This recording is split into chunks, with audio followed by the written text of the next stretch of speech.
Hello, everyone. I am the Creepy Kentuckian. And I'm Uncle Bill.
Hey dude, me and a buddy of mine were down at the Y watching Hostel again, and I realized something.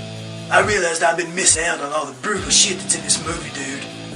And from now on, I'm keeping it brutal. I just want to say howdy to you guys again, because you guys are really cool, man. You guys are cool.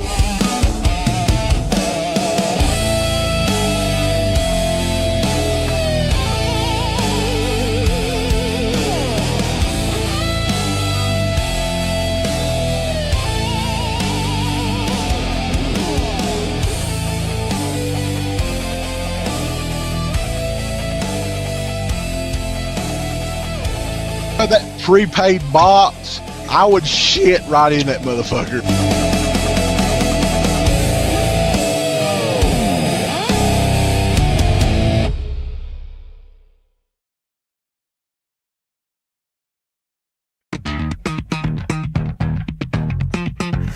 Coming at you live tonight from the hollers of Kentucky.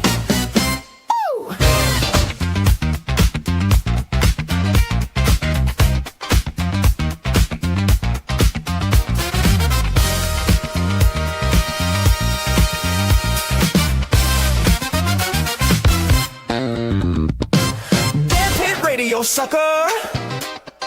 Who are the hick dicks who can't get chicks to watch their shit? DEADPIT. Damn right. And who is the man that would risk his neck for some free Blu-ray discs? Creepy Kentuckian. Damn right. And who's the cat that won't take no shit from the tricks? Damn right. Kentuckian. These boys ain't rated G. They spit truth. They don't care about you. So sit the fuck down and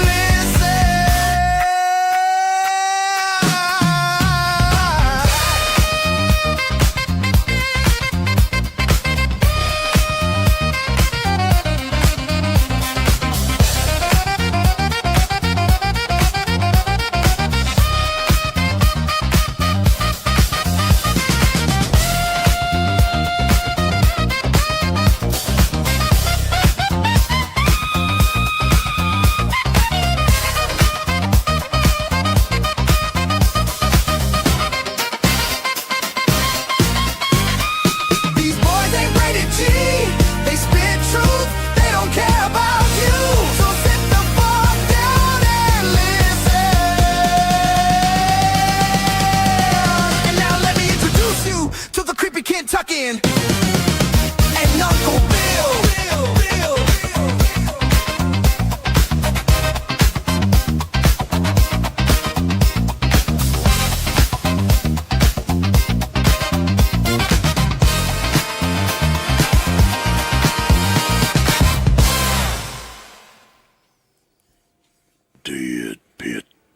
DEADPIT.com. What is going on, Bulls? How's everybody doing out there tonight? You doing all right? I'm killer. That's actually the first time I've seen that intro. That's probably the best thing I've ever seen in my life. All the way through. Thank God for AI, right? Hell yeah. But welcome everybody. Yeah, this is some illness got in the way on Tuesday night. We were going to do this, but Uncle Bill was shitting and vomiting everywhere. Projectile shitting. Yep. I'm glad everything is cleared up on that end, on both ends. But I'm a little bit congested tonight, but I think I can make it through. We got some fun stuff planned, and we appreciate everybody tuning in and joining us for the 20 years. I just can't put that, like we were 20, I was 25 years old when I started the show. So that'll just age me a little bit, but where's all the time gone? 20 years, man. That is bizarre to think about. In that time, I mean, when we first started doing that show, we were just little sprouts. And now check us out, bulls. We were fresh out of the School of Horror in Floyd County. You know, now we're part of the East Kentucky Board of Horror. Can you believe that? Yeah. So many relationships have been formed through DEADPIT. It's kind of funny. And like so many different like weird connections we made over 20 years. Yeah, Wow. And this latest incarnation with the live streams and doing everything live or whatever, I love it because I don't really have to edit anything. You know, it makes it a little bit easier, and the folks are right there commenting live and everything. And Fat Pig the Conquered just gifted a DEADPIT membership, man. So appreciate it, Fat Pig the Conquered. Looks like Scratch Bueno got in on it. And we appreciate all you guys tuning in live tonight. We are going to do a listen along with the original show. And we can, I guess, casually talk with everyone as well while this is going on, because we have not listened to this in nearly 20 years or whatever it's been. I don't think I've ever listened to it, man. Like, I mean, we did it, but I don't know positive I ever listened to it. So, yeah, I mean, this was recorded in the middle of December in 2005. The first show was December the 23rd uploaded. And I do remember initially it was bi-weekly, so every other week was the plan, and that quickly ended. Because as you can tell by this show, the only thing I remember clearly about doing this show is we were like verbally fighting words back and forth with each other. We couldn't get enough out. Like, I do remember that. Like, we couldn't pace ourselves, you know, talking about this shit. Yeah, it was like, I don't know, it was like we were blowing our load collectively. We had all this stuff inside of us that we wanted to get out, and we just couldn't like get it out fast enough. Just different kind of observations. I do remember that. Like, I remember it not having any format whatsoever. Just being like, if I'm not mistaken, I don't think there were any commercials. Later on, we would do commercials and just add different segments and skits and stuff, all out like Saturday Night Live or something. But this first show, I think it was just us like going at it, right? yeah. I mean, from what I can remember, I don't think we really got a format until like we started doing the interviews. Like, that's when the format really like started to take shape from what I can remember. And that definitely got the word out about the show. You know, Friday the 13th Films was the first site that really started plugging our stuff. So big shout out to those guys. But yeah, we're going to go back there, bulls, if just for a day. The first show is available completely for free on DEADPITOnPatreon.com. And we are, hopefully this technology works with us and we can just listen along to it. But just press play as I'm getting ready to ready? yak. Sure. All right. Okay, let's see if it'll work, bulls. And we are going to have giveaways and some announcements on giveaways a little bit later on. So you guys stay tuned. You ready? Let's do this. Can you hear it? Yeah. Now, was the Gimme 20 song on this episode? I think so. I can't remember. I do recall that we recorded this theme song the same night we did the show, I'm pretty sure. Yeah, this took all of what, maybe like an hour? Maybe a little longer with the voices. Yeah. It's totally inspired by Fabio Frizzi and the Lucio Fulci movies. It's all Italian, like that was the point of it, yeah. But welcome everybody. Matter of Pat, Jostradamus, Jackson Jack. We do have a Jackson Jack come out with a song. We're going to play it towards the end of the show. So lots of fun stuff we have planned. So welcome everybody to the first edition of the Dead Pit. The Dead I'm Pit. Uncle Bill. Immediately to my right over here is the creepy Kentuckian. That's right, I'm creepy as fuck. We're going to be taking you through the year in review of horror films and all things horror related today. And it's going to be horrible. Trust me. I mean, We're still 2005 bitching back then. It's going to be shitty. horrible, man. 2005 was a but shitty the year sad for thing horror. is, it was actually better than 2003 and 2004. So, I don't know if that tells you anything or not. But Jesus Christ. I compiled a little list here of all the horror movies that came out in 2004 and 2005, just to give you a brief idea of the kind of shit that came out. And just run down like the sequels and remakes that came out instead of, just anything original. You got wonderful things like Blade Trinity that came out in 2004. which was based on something, right? Oh, that's based on a comic book, yeah. You can't ever leave that out. That wasn't original. Thank you, Spur Based Gear. on the Appreciate it, comic book, man. Which is also the second sequel of the Oh, trilogy, shit. which will probably be a quadrilogy soon or something. How do I They sound never- more country But I heard then? it's shitty. I didn't see do it. So. now? Like, how the fuck I is don't that? know. I can verify that it was really. It had Triple H in it, so Funny thing about Triple that H movie was is in that, wasn't he? Wesley Snipes Yeah. would not even do the press for it because he thought it was so shitty. So that should tell you something about that movie. yeah, he definitely wouldn't sell for There Triple is no H. That's footage what of this, we're looking Fred. at. Mm-hmm. You Yeah, got this movies is like audio only, like man. The only sequels to video Species. was Yeah, like a movies real like player Resident shit Evil around this time. That's Apocalypse. how long ago this was. Seriously. The video game. Did that come out yet? Seriously. Yeah. The video game industry and remakes comprise about 80% of all horror movies that come out. And I've actually done the study on this. I did. So if you sit around and think about it, there's nothing really original coming out in horror. Investigative be. journalism from Uncle Bill. People that would be on this site that because Down is up, man. Appreciate the Come super on. chat. Thank you so much. seriously. Yeah. Well, seriously, you guys, I'm just telling you.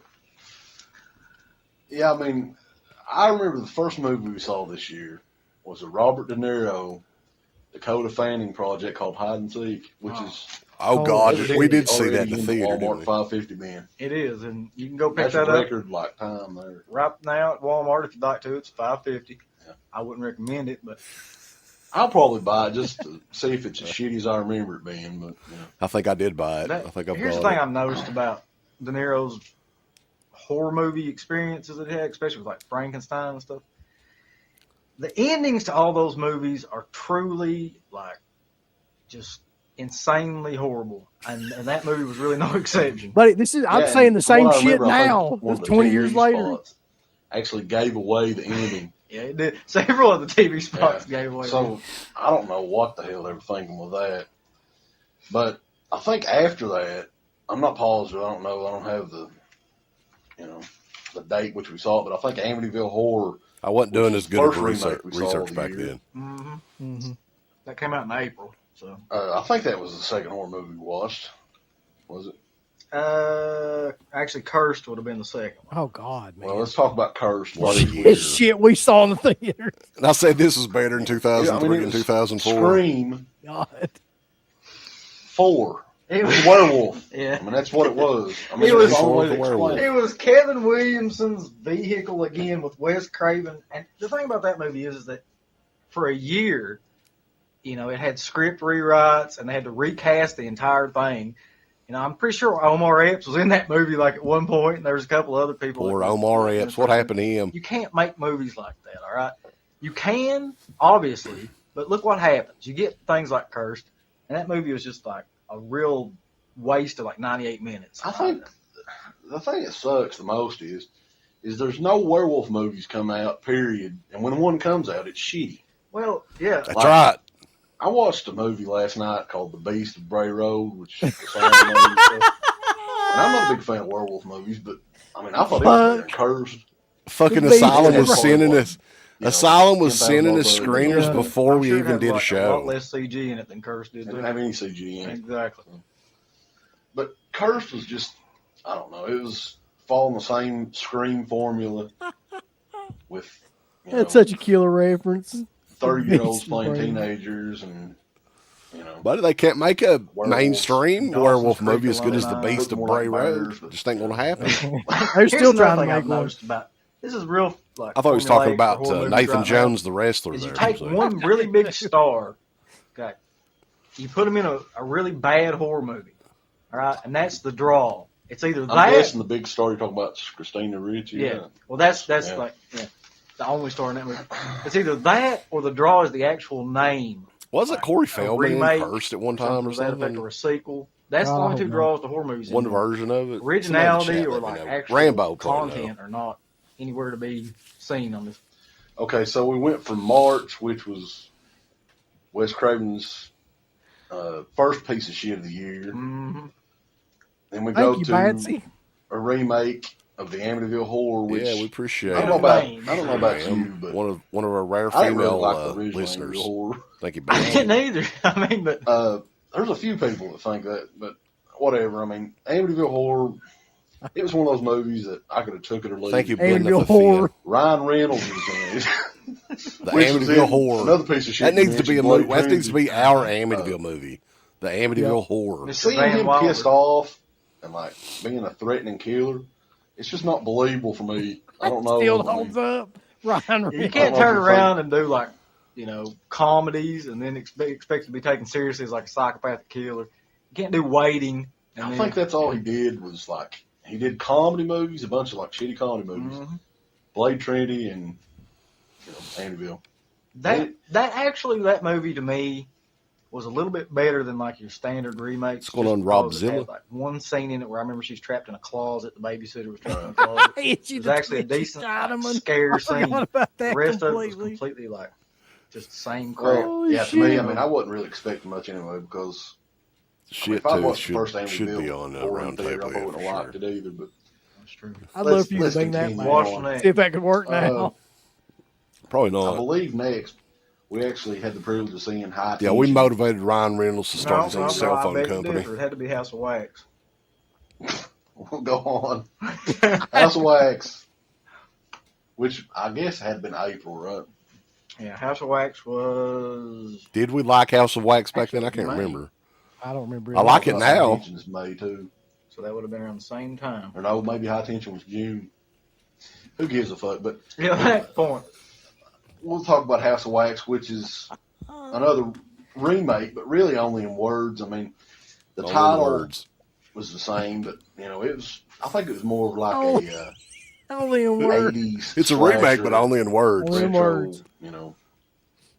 type of movie. It didn't have anything to do with the Vincent Price movie Uh, from like the 50s. Spoiler here for anybody that hasn't seen the movie. Paris Hilton dies, and in very graphic You fashion. have to give it 2 thumbs up. Yeah, on that. just I mean, for come on. that. Yeah, it's really. And the way she dies Yeah. is the best part. But that movie, yeah. I would definitely give that movie, probably about a B to a B minus. A B. I would too. It Somewhere. got shit on for some reason, well, by a lot of folks. But, I didn't think it was as bad as a lot of the movies that come out this year. So I would definitely recommend you going out and either buying it or renting it or whatever the hell you do. But I don't know. I thought it was solid. What do you think about that, Bill? Well, it did not try to be atmospheric like Bill. all those other remakes Big we've Bill. seen that year, like Amityville Horror and The Fog, All fun. which we'll get to later. They really tried for some kind of like fake atmosphere, which they can't do anymore, but they tried. That movie didn't even try any kind of like atmosphere. It just went straight into the story, gore. There's no back plot except at the very end. Yeah, Oh, man, all these super Yeah, I mean, chats. We appreciate It it. gave you the guys. same Yeah. feeling that the first 15 minutes of CCC Cabin Fever did, but it 1362, didn't get baby. shitty. Yeah. toward the end, it didn't fall apart. Yeah, I mean, it's along the same lines. It was 2005, Rodzilla. People were renting going out movies camping still, or right? whatever the hell they're doing, and they How run many into video rental a stores did couple we of have them run back into a then? wax museum, and I think they were all still If I'm around. not anybody's going to give it away, but it was pretty If solid. anybody's ever seen Tourist Trap, it was actually more of a remake of Tourist Trap than it was of House of Wax. Yeah, and that was even though it was Fucking considered referencing a Tourist remake, Trap back in 2005. it didn't feel like one. It felt more like a Wrong Turn, something like that. Mm-hmm. But I mean, I don't even think it was better than Wrong Turn. Really? I guess it could be equally. Yeah, the only Movie Gallery and all But that. Wrong Turn had. I think it was a lot Movie of shows Gallery too, then, though. tank Right. tops, so I It really wasn't can't- Superstar Yeah. anymore. Well, that had Elijah Cuthbert. Yeah. Cuthbert. All right, let's go on. We spent too much time on the House of Wax, but it was a solid movie. Go out and buy it or rent it. Now we're on to High Tension, which is probably my number 2 movie of the year, which really didn't come out in 2005, but it come out, in the United States. It was a movie that was filmed. It was a movie that was 2003. filmed. I thought that's what you were going to say. And, That'd be good if you come out just in stopped France, at that. 2004. It was a movie that was I'm filmed. not Thanks, paused on Jeff. that. I don't Appreciate live it, in man. France, but Crater. it was a solid movie for sure that created, Italian Lucio Fulci type atmosphere and had some freaking killer gore. It was badass, I thought. That movie genuinely made me uncomfortable. It was bad. I cannot tell you the last time that I went to a movie and it made me feel really uncomfortable. But it is High Tension. That is the correct, Got 173 people in here, by the way, so Mhm. appreciate you It would guys. remind you of Stick around. We are Argento doing a movies, giveaway completely live tonight. Fulci Somehow. movies. Even the way Don Coscarelli created the atmosphere and like Phantasm sort of. But yeah, the lighting is very, very. It's very dim, and the camera work is very slow. There's a lot of attention paid to detail, like people's breathing. Just a lot of the things that like Italian filmmakers used to use. You can clearly tell I don't know what the fuck I'm talking what's about. even more amazing is the director. Well, this that was the his first. I mean, this was. like, We didn't have any. film, This was I'm it. pretty This was sure. the I think he had debut. one other short. The pilot episode. He did. But Gore Gore obsessed obsessed with movie, and he's only super chat. 25, Appreciate it, 26 years sir. old. So I think next year he's got the remake for Hills Have Eyes coming out, which is another remake, but I'm kind of At this point, the Hills Have Eyes remake was the not guy out. actually seems to know what he's doing. It stands a chance just because of him, and that's the only reason I would say that. Yeah. I guess we're to take a little break in between. We'll take a So, break. we'll be We did right take a back break. with Dead Pit on deadpit.com. Oh, this was before we were in. Give me Oh, $20. shit. Never go anymore. Move 5 seconds, you give me $20. If you don't give me $20, I won't stop. Give me 20, fucker. Give me 20. Give me $20. Give me $20 or I won't start shit. What a commercial When was break. the last What the time fuck you is were that? scared out of your wits by a movie? Halloween, the motion picture about the most terrifying night of the year. Halloween, the night 3 teenage girls discover the real I hope trick YouTube doesn't flag is to this stay shit. If it alive. does, I'll probably take it down. Halloween, Edit the these night parts out. he came home. From Compass International Pictures, rated R. Onward. Okay, so we're done with May or June or whatever the hell we're on. I'm pretty sure Land of the Dead's next, right? Came out in June. Which come out, towards the end of June. This is a movie every horror fan was looking forward to for years, ever since. And in his last particular, myself, since I'm a Romero mark from hell. Yeah, well, who isn't really? But I even like Monkey Shines, but that's me. Well, I like the crazies and Martin, so that ain't saying a whole lot about me either. So we're on. And this movie had was it like a $15 million budget? No, it had a $30 million budget. $30 million. I'm thinking so. Could be I'll wrong. let you look at that. All right. But No, I'm sorry. It made $30 million and had a $15 million budget. all right, it had a $15 million budget, which is dwarfs Day of the Dead's budget. I'm pretty sure. I'm not positive. Talking about the budget way too long of Land of the Dead. Yeah. And you could definitely feel it was a higher budget movie. That was a big deal at that point. No, man. Either. The only positive really I could say wouldn't about like the that. budget was of K&B's. Well, the studios are doing a great job at hyping these movies up too. Unbelievable. Like I mean, it's completely different than enough what we're about, seeing today. How Killer, Nicotero, and Berger, and all their crew. They don't even try today. K&B effects. They're the best at what they do, and that movie definitely shows it. But the movie, I felt, and I know you sort of feel the same, the characters were really weak. That's the biggest problem I have with that movie. I mean, in all the other movies that Romero's ever done in the zombie trilogy, anyway, I think we were both he's always 25 had at this least time, right? 2 or 3 characters Corey's that were asking. really, really well defined and that you could relate to. That movie, I think there was way too many characters, and they didn't take enough time for you to get to know them. You didn't care who died. Oh hell, there's Just, Garrett. the effects were Garrett, that movie, but you the don't have a rad story man of that's Alcatraz. really that much. Yeah. Appreciate it, man. The other Makes me thing, feel too, old I'm as not fuck, positive too. On the times of Dawn of the Dead and Day of the Dead, but I think they were both pushing Jeez. 2 hours. They were, yeah. Thank you, This dude. movie was at least, it had to be 90 minutes, probably not even more than that. Mm-hmm. And you could really tell. I mean, the movie needed more time for the characters. It needed more time, for the gore. I mean, there wasn't really any gore in I was the saying rated that Land of the Dead should have been version. The rated longer. version had slightly. What the hell's wrong with me? But I don't know. I don't know. I don't know what the fuck. Romero, Hollywood style is the best way to Yeah. say it, I guess. You can tell I mean, what kind of statement he's trying to make with, the Bush conservative elite and, the band Oh, you of talk about outsiders. politics I mean, on here, so, boy. Ah! if you don't care Can't do about that the shit. outsiders, then you Can't just do it anymore, for sure. So that's basically what happened. Yeah, I mean, I don't know. I was really let down by it. The CG is another thing. Greg, that's You can okay. definitely tell it's Hollywood. Garrett's got enough money to pay for your I really super didn't think chats. Romero would ever And follow Foss. his films. Garrett will be chipping in if CG, Stuntman Mark's in here, buddy. We got the gunshots, shit like that, which it wouldn't be any Yeah, cost. Stuntman Mark will You pay know, us in with the- German francs. What do they do it with It's like having Money Incorporated. condoms and Caro syrup on the back of their head, something like Yeah. that. It wouldn't cost them any money. I mean, and it would look All you solid. need is splatter packs and egg yolks is what I think they use. But Egg I yolks. actually heard an interview one time. Romero said he Hell would yeah. use CG in his film. Well, I don't know what what I'm guessing is Romero had to give them something. You know what I'm saying? Mm-hmm. He probably doesn't want CG in his movies either. And I think CG would be useful in zombie movies. Just to create, like I remember Tom Savini was talking about one There time. you go. Thank you, Crater where and you Falls. see through the zombie or something like that. Mm-hmm.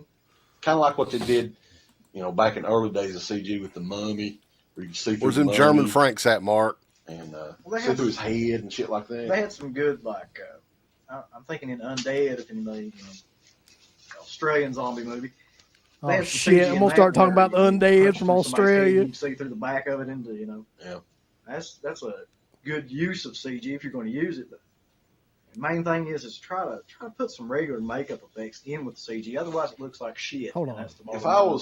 had to, rate Land of the Dead, You know what I noticed about this though? After What's we've that? been listening to it for a while, this is more like we were talking to each other, really, than what we do now.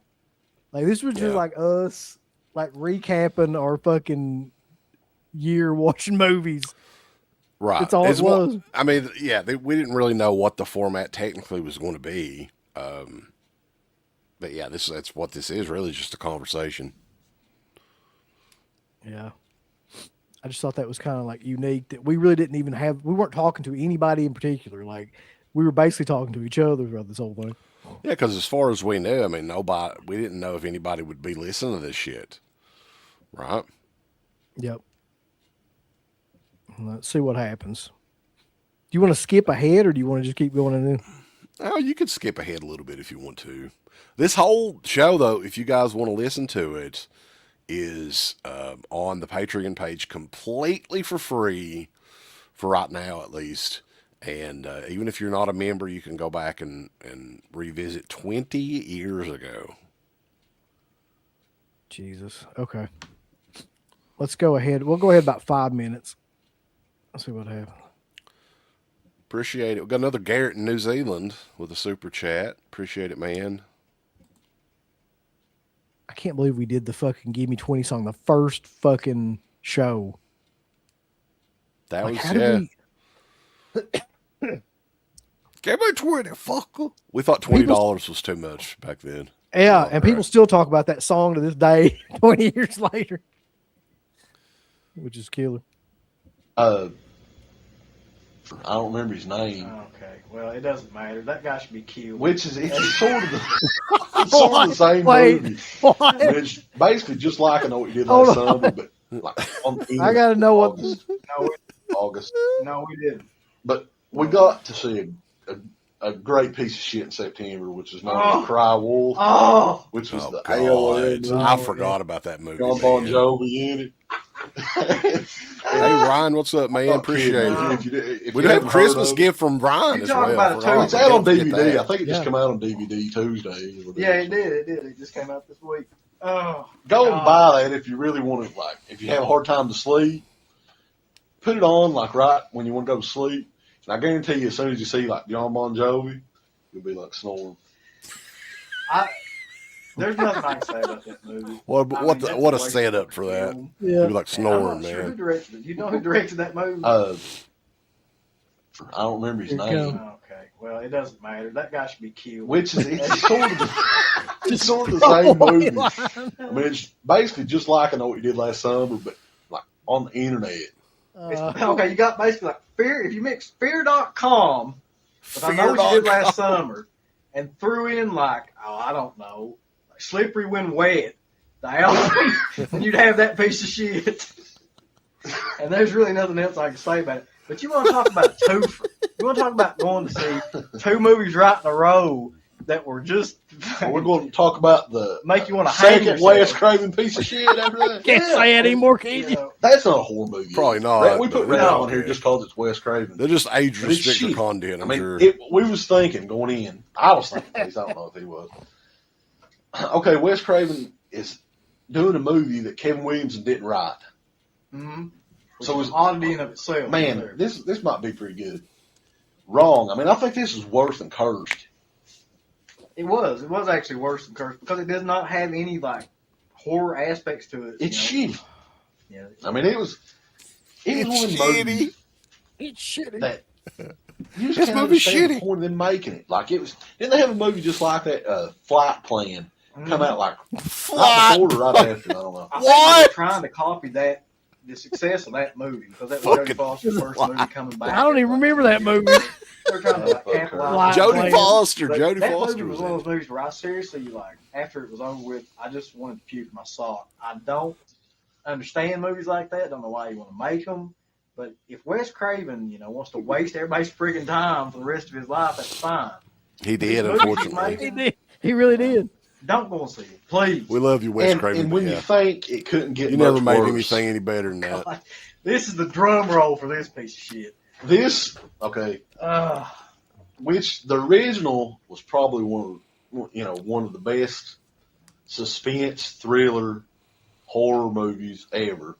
Mm-hmm. Which is the one that John Carpenter made. Which I think he produced this one for some. Oh God! Goddamn reason. I don't know. You got Rupert Wainwright's The Fog with Tom Welling and some other douchebag from the WB. Oh, God.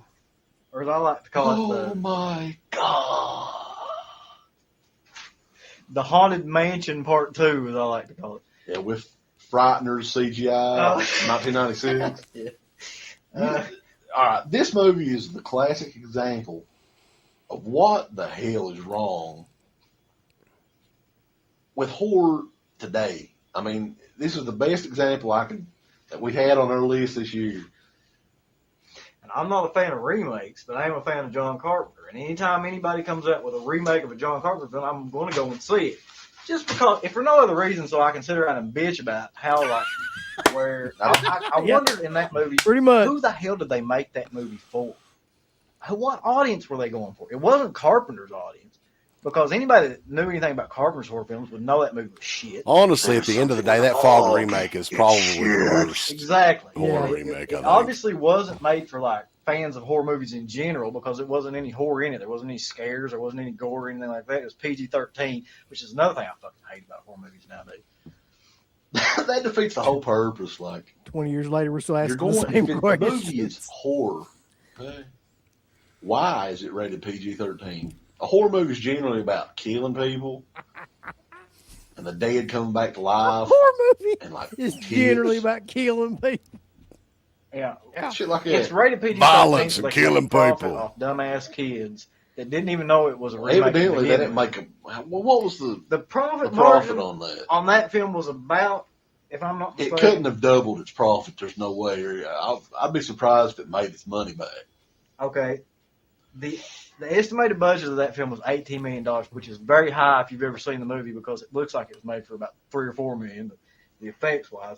It actually grossed in the second month it was out $30 million. So it made a $30 million. It made a $12 million profit. No. Well, America. That's a shame. We're stupid. We are stupid. We went to see it. We went and so saw we it. apparently are retarded.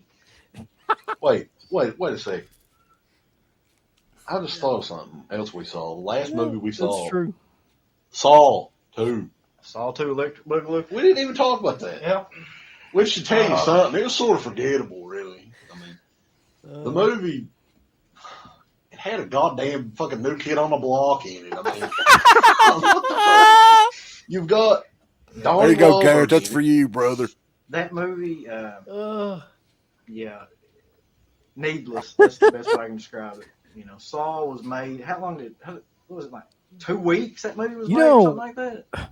You know what's strange about First this? Saw, It's actually not that First Saw was bad. supposed to be a direct-to-video movie, so it didn't have Like, a I can really listen budget. to It it. had no They didn't budget. expect. Oh, yeah, I mean, it it ain't. anyway. It's a I trip think down it was memory made lane. somewhere between 2 to 6 weeks. I'm It's fairly better than any certain. podcast that Blood Disgusting ever did.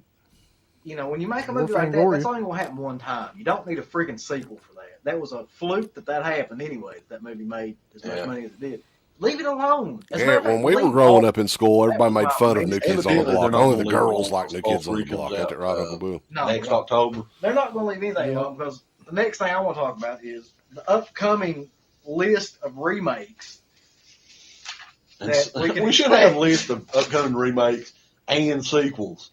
Yeah, I You'd don't have like a Bible-sized book then, probably. I do have a list of a couple of sequels. I'll go ahead and do the sequels right now, All right. and we'll do the remakes in a second. Here's a couple of sequels that are already either in pre-production or planning. You got Final Wow, Destination 3. The all first these 2 were really probably good. happened, I I'm have to sure. even say that. So that one, kind of looking forward to it. Yeah. You got I don't know. Yeah. You got this needless piece of shit, the Texas Chainsaw Massacre prequel. I don't know. Hey, I'll tell you one thing though. It does have Jordana Brewster in it. That is a good thing. Maybe you can see her ass in it. But, Wasn't she you in know, Cabin Fever? that was Serena Vincent. Oh, Ooh la la. what other piece of shit was hot, too, Jordana but- Brewster? She was in The Faculty, I think. Oh, that was a good movie anyway. The Texas Chainsaw Massacre remake was bad enough. Do we really need a fucking prequel with the same cast in it? I need one. I need one just to stick straight up my ass and shit out, you know. But the sad thing is, like, most of the cast is returning.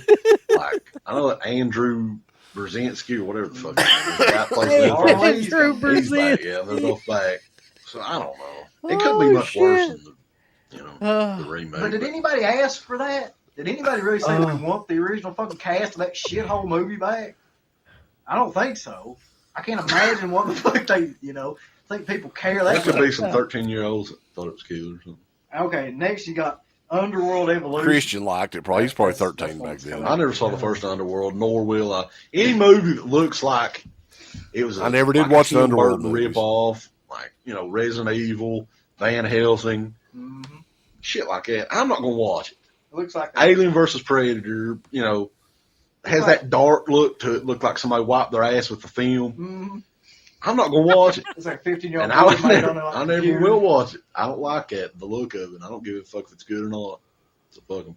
And Fuck them violently. finally, the last one I've got on this list is another needless piece of shit because the first one was horrible. And the first one was a remake of a movie made in Japan. You got The Grudge 2.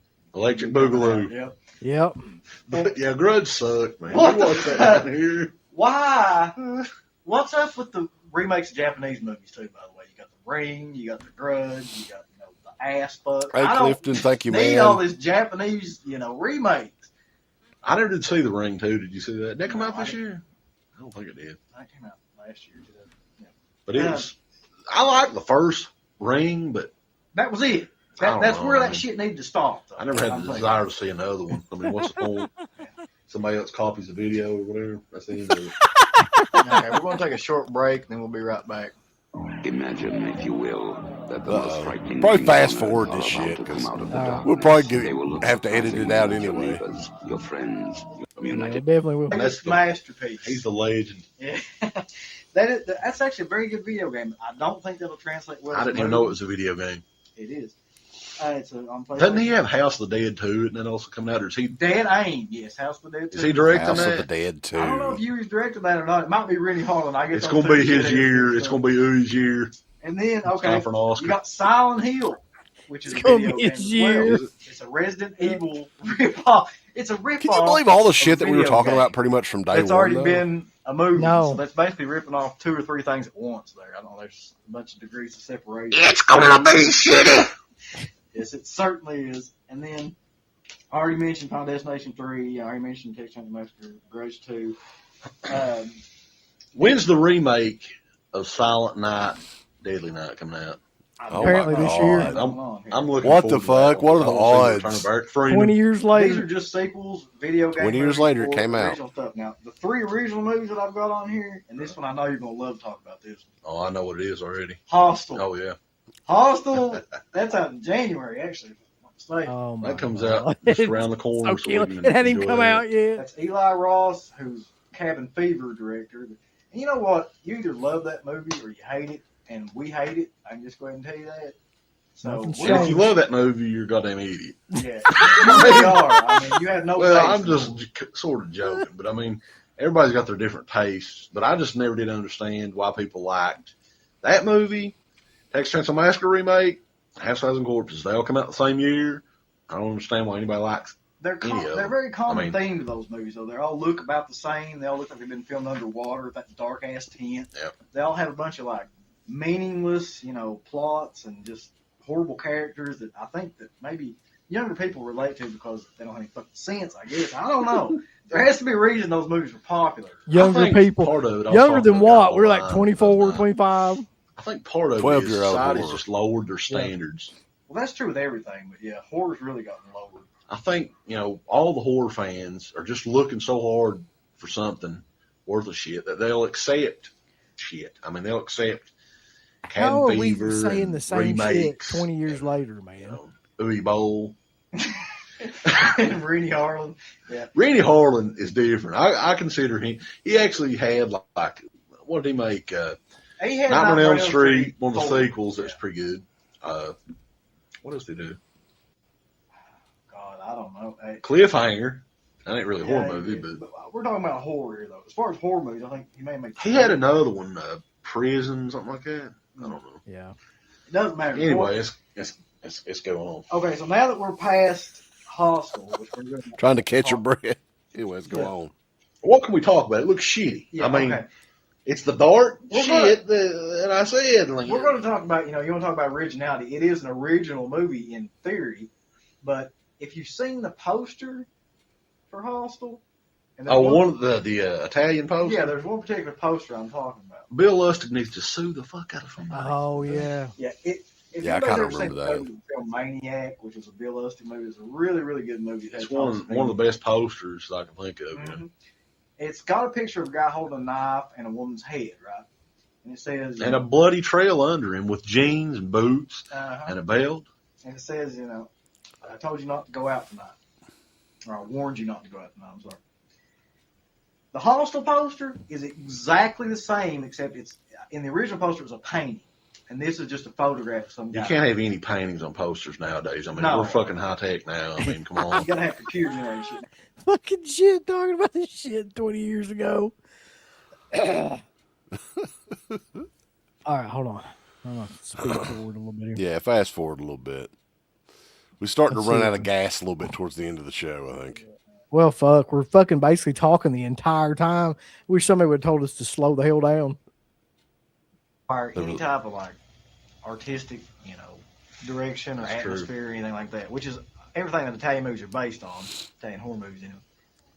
But as far as stuff that I'm looking forward to, it always comes around to be something like movies like High Tension and Devil's Rejects, where you don't expect, you know, you don't know they're coming out, they don't get a lot of hype, Right. and they always come around to surprise you. Yeah, I mean, High Tension had been around, and I'd heard of it, you know, on the internet. I've heard people talk about it, and I was like, hell, it's down here at the theaters. Let's go see it. And it ended up being great. So you just got to take chances like that. I mean, that's why we go see all these pieces of shit. I mean, you never know, like, even though we badmouth Eli Roth and, you know, Wes Craven, all these guys, you have to go and see the movie to know if it's worth the shit or not. I mean, that's just the we had no sense back then. If you would have bet me, you know, $1 million on Devil's Rejects being worth of shit, I would have probably bet you, and you know, I'd be broke on my ass.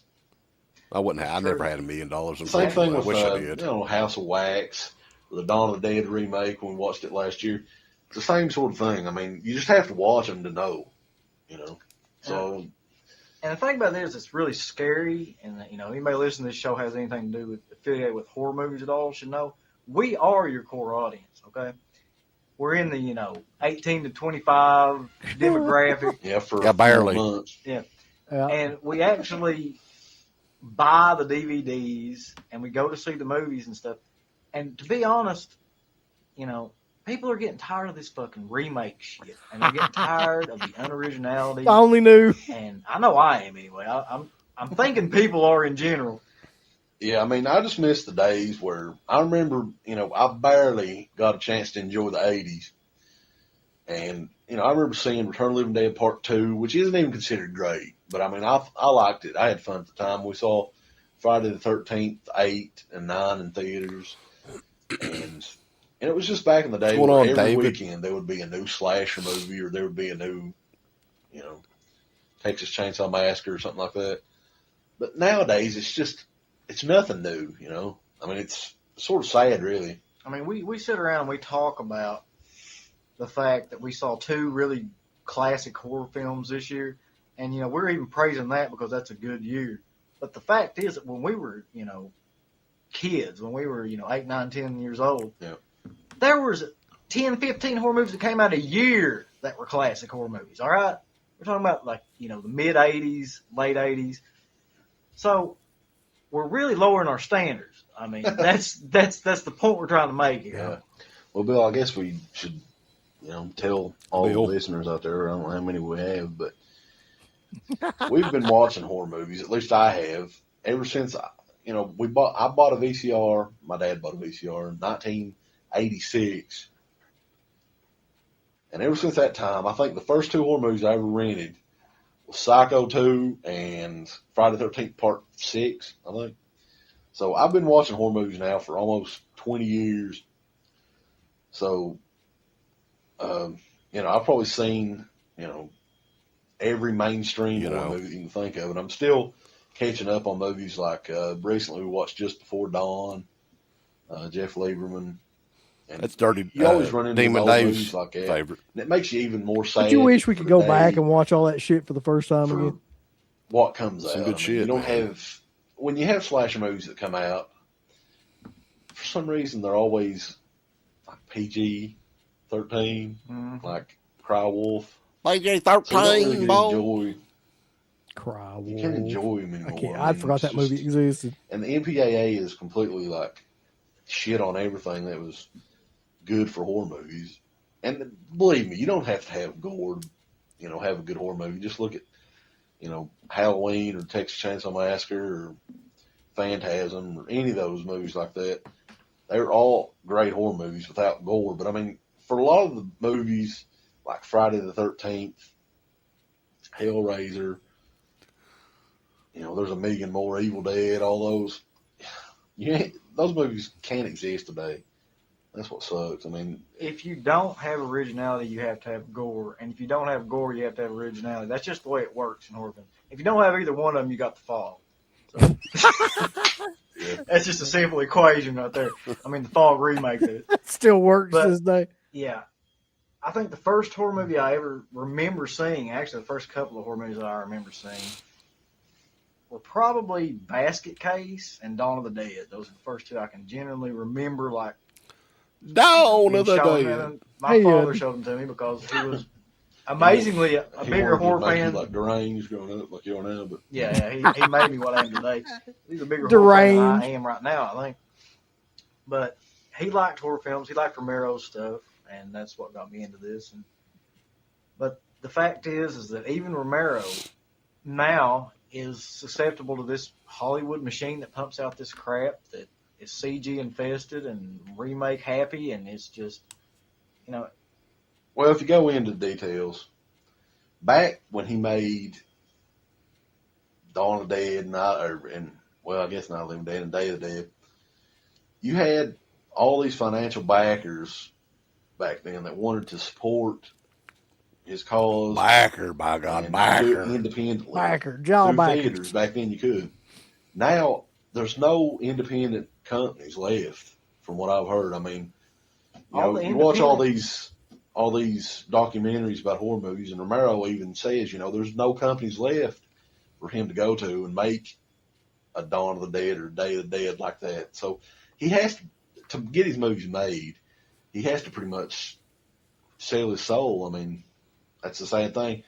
And you can't. Yeah, that kind of happens. I mean, there's nothing you can do about it. I mean, we ought to be lucky. There's nothing you can do, to say that we even saw a fourth Romero Dead film, even though it wasn't as good as his others. But I mean, it was better than the ones that would come after that. I'll give it that. If we only knew what would come later. It is very depressing, which is the theme of this show. Really, is the fact that we're sitting here doing a horror radio show, and the horror industry's in the shitter. That's. Well, that's I want to spread the message of how it used to be. Well, see, the best horror movies, just like with take you anything back else, there just for a day. Movies and anything else, the best horror movies are underground right now. The best movies that you'll see, even in mainstream theaters, were made, either in some foreign country like High Tension, right, or they were made for like a commando style budget like Devil's Rejects. You're not going to look. Well, even on a lower scale, there's some pretty good independent. Makers out there. You want to go like real like B and C grade. If you want to go search for stuff, there is. I mean, kind of the Evil Dead style. I mean, a group of friends getting together and making a movie, and you'll be surprised how much better those movies are than Stealing the Shooter. A lot of the movies that's out in theaters, like there's a group, The Asylum, that makes independent films. And a lot of their stuff is better. Like I was mentioning earlier, they were the group that made The Beast of Bray Road, and that was better than Cursed. Flat out. You mentioned a couple more. You're gonna big up Asylum on here. Companies like Tempe Entertainment and stuff, which is Tempe Entertainment, and they make shoestring budget movies. He made The Dead Next Door. This was back in the '80s though, but they make movies nowadays. These are independent movies that actually used makeup effects and actually, really took the horror genre seriously. And there's tons of other little small independent companies like that where these people actually make these movies, using their own cameras, their own money, their own friends, their own. I can mention right here is a DVD I have from Sub Rosa Studios. It's another. Oh my God, they're still around too. Sub Rosa. I forgot about movie.com. SRS Cinema is what they changed their name to. That I got called The Undertow the other night, which was probably one of the gorier slasher that movie. movies I've Didn't seen the guy have like and it was pickaxe or something? You just got to go searching for these movies, but that's one that I would definitely recommend anybody to go try to pick up or buy. I guess you'd have to order it off the internet. You ain't going to find it at freaking Best Buy or anything. But yeah, you ain't going to find shit at Best Buy. No. Anyway. But yeah, there are studios left though. That's the point. If you want to find some really good horror movies and you're sick of dealing with the remakes and the sequels and the video games, then go on the net, go to some of these, do a random search for independent, horror film studios, or go on to, like we said, Asylum or Tempe. Order it off the internet. Sub Rosa that was sort of a big deal back in the day. And you will find better horror movies than anything that comes out in theaters today. Yeah. Well, I think we've rambled on enough.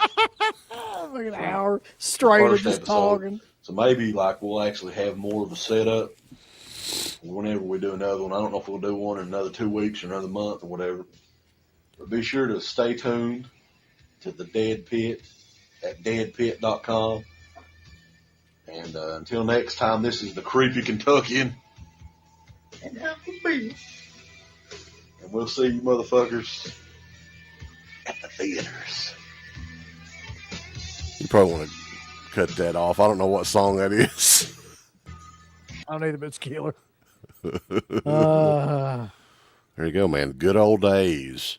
20 years ago, Uncle Bill.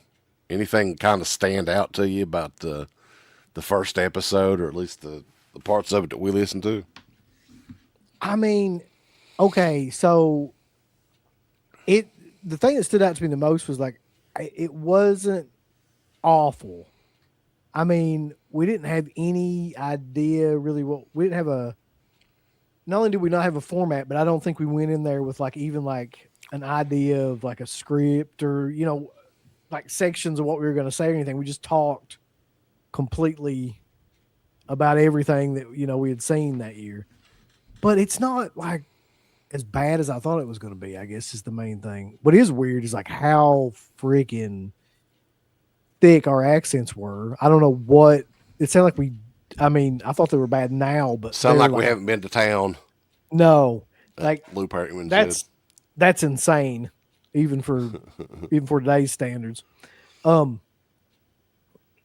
I don't know. It's just it's wild to hear it because it's basically the same thing that we've been saying for 20 years, except I think remakes kind of died.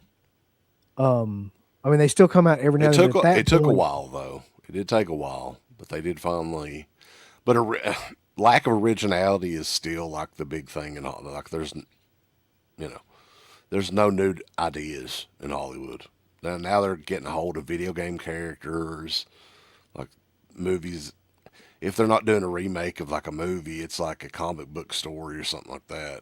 So yeah. I guess that's it's nothing new, unfortunately. Rambo's asking the YouTube channel. Well, when we created the YouTube channel, which was later on that next year, I think, I didn't know what the hell YouTube really was. I just knew that you could upload videos on it. And the only thing that I had, and if you want to go back to the oldest videos, was one of the Kodak Easy Share cameras. The video quality on that is freaking like, I don't know, like 240p or something like that. It's really, really shitty. But yeah, I mean, that took a little while before we started doing like that much stuff on YouTube. It was all primarily the radio show at the time. That's what we called it. So, what did you think? I mean, listening back to it, dude, it just takes me back to that time period in that blue room. Yeah, that we had all this shit. Like I just kind of visualize it in my mind, and just going back and all the stuff that's happened in the last 20 years too. So, but yeah, as far as the show itself goes, yeah, a lot of the stuff that cemented Dead Pit over the last 20 years kind of started on that show. If you really look at it, like the Eli Roth stuff, we hated him from day one, man. Like that's not, anything new. That was from the very, very first episode. And Uwe Boll's another one. I think we mispronounced his name. And then the convention thing, Give Me 20 Fucker, that was on the first episode too. All right. It's crazy. People want us to react to old videos. I don't know what kind of, we could get in real trouble though in some of this shit though, because like YouTube back then is the wild, wild west, man. You could really do whatever the hell you wanted to on YouTube. And overall, they don't really fuck with the older videos, but if you try to do anything new with some of that music and stuff, no. You'll get kicked squaw right in the newts. So over the years, like, what were your favorite things that we did on the show? One of my favorite segments that we'd always do, and these are all on the Patreon page, I think, is the Dial H for Horror, where we would call the video stores and ask them about a random, just off the wall movie or something, right? And that we only did that maybe 4 or 5 different times or something, but and the video, not long after that, video store started to die off. So that was one of the. Yeah, I'd completely forgotten that. What was one of your favorite segments, Sleepy? Of what? The Spooky Picture Show podcast. You know, the one that's what we're celebrating tonight. Anything that I participated in. Do you remember the first thing you ever did on the show? On your show? Yes. How did we get? What did it all come from? The Don May interview we had him on, and It must have, because I can't, honestly, that's 20 years ago. You're asking me to remember. I don't. It just seems like at one point there was my life, and then at some point you were in my life. I don't remember how that started. It's just that you've always been there for a long. We're like the highwaymen. We've always been around, long and time. and around. It's like that line from Alien 3, you've been in my life so long, I can't remember anything else. It's good to hear, Sleepy. Yep, that's pretty much. Well, most of your nicknames, and at least the second half of your life, has come from us. I've never had as many. I seriously, before that, I don't think I ever really had a nickname per se. Now I've got about, by my count, because of you, about 23 of them. Yeah, you get a new one on every episode almost now. So Yeah, who knows what you it'll be know. tonight. I don't know. So How often do people come up to you and just call you one of those nicknames at any kind of convention? A lot, especially in Pittsburgh. It happens a lot at the Living Dead weekend. I'll have people, yell out at me, "I love you on Dead Pit," and I'm like, "Why the fuck do you watch that show?" And then, and the people are just like, "Oh, but man, those Dead Pit guys really fuck with you a lot. You should really sue them." I'm like, I should. I absolutely should. But It's too much effort involved in doing that, though. no, it's just I'll just keep coming on the show and just getting pissed Although off. we That's all. won't roll over, we'll call Grover. He's our attorney. Don't roll over. Call Grover. Yes. Nope. The heavy hitter. But yeah, the Living Dead weekend, the last one I think that they're doing is in June. Yeah. So yeah. that'll be a sad time, man. I don't know if I can make it for that or not. It'd be very sad. I mean, I'm hoping to go. Still a ways out, so who knows what the schedule will be. I try not to make long-term plans for any of that stuff, but that one and Cinema Wasteland, I almost always try to keep it open that I'll go. Very cool. So tonight we do have a lot of giveaways that we're going to announce. At least we've got so much shit to give away. Like, what's the best way to actually give something away live, do you think? Someone was, I was just on they did like this computerized thing where, you do like a trivia contest thing, and the first 5 correct answers get entered into a random like drawing that you do on a computer. And then the computer picks, it's like a Wheel of Fortune type thing. And then the computer picks one of the 5 names, and then the person gets the gift. Which it takes the impetus off the having to, make sure there's no lag issues or any of that crap, because that doesn't really figure into it. Yeah, what did we do for that? What was it called when we did the spin the wheel, make the deal, and put the names in like a... Yeah, it's like a random generator wheel, yeah. Mm-hmm. Okay. So maybe we'll figure that out and do at least one giveaway that way, because I think we want to do one giveaway on Instagram. We can get people on Instagram to join up on our shit. And we're doing one giveaway that's an old school giveaway. We used to make people email to enter. And deadpit@gmail.com, we want to hear your favorite moment on the show. And, I mean, we're not going to rate the moments. We'll probably just randomly pick somebody, but we will look through all of it. And that one, our buddy Harvey over at Tape Rot has donated. And this is my copy, by the way, but I can't get my copy up. The big box set of Texas Chainsaw Massacre with the chainsaw, the VHS tape, the 4K, all that good stuff. So that'll be big one that we're giving away probably, I don't know, you want to announce it like a week from now maybe, or in the next 2 weeks? Sure. So deadpit@gmail.com. Let's do it. But Uncle Bill seems really enthused about this giveaway. Giveaway. Yes. Yeah. Sure. For the big box. This thing was like $400 when they announced it. Yeah. Initially. And then it just kind of started going down in price. But it's still a pretty cool set, I think. I just think it was not a $400 set. Also, the bigger these things get, the less likely it is I'm ever going to get one because I just don't have room for this kind of stuff anymore. That's true. It does take up a lot of room. Yeah. So somebody wants to know, Slippy, where and when did the Slippy moniker come about? There's a show. I don't know which show it is. Slipcase came from you guys, and I think Slippy just came from that. Yep. I just call him Michael Slipcase Felcher. Like, I don't know. Because you were doing all the special features. Right. For everything, and it just, like, made sense at the time. And then that I always understood. That one I understood that nickname. But it was later on when all these other ones that have popped up. Like the Two Scoops one I really resent because it was bullshit from the start. You know, you guys keep Speaking of which, 20th anniversary, we should give you guys 2 scoops tonight.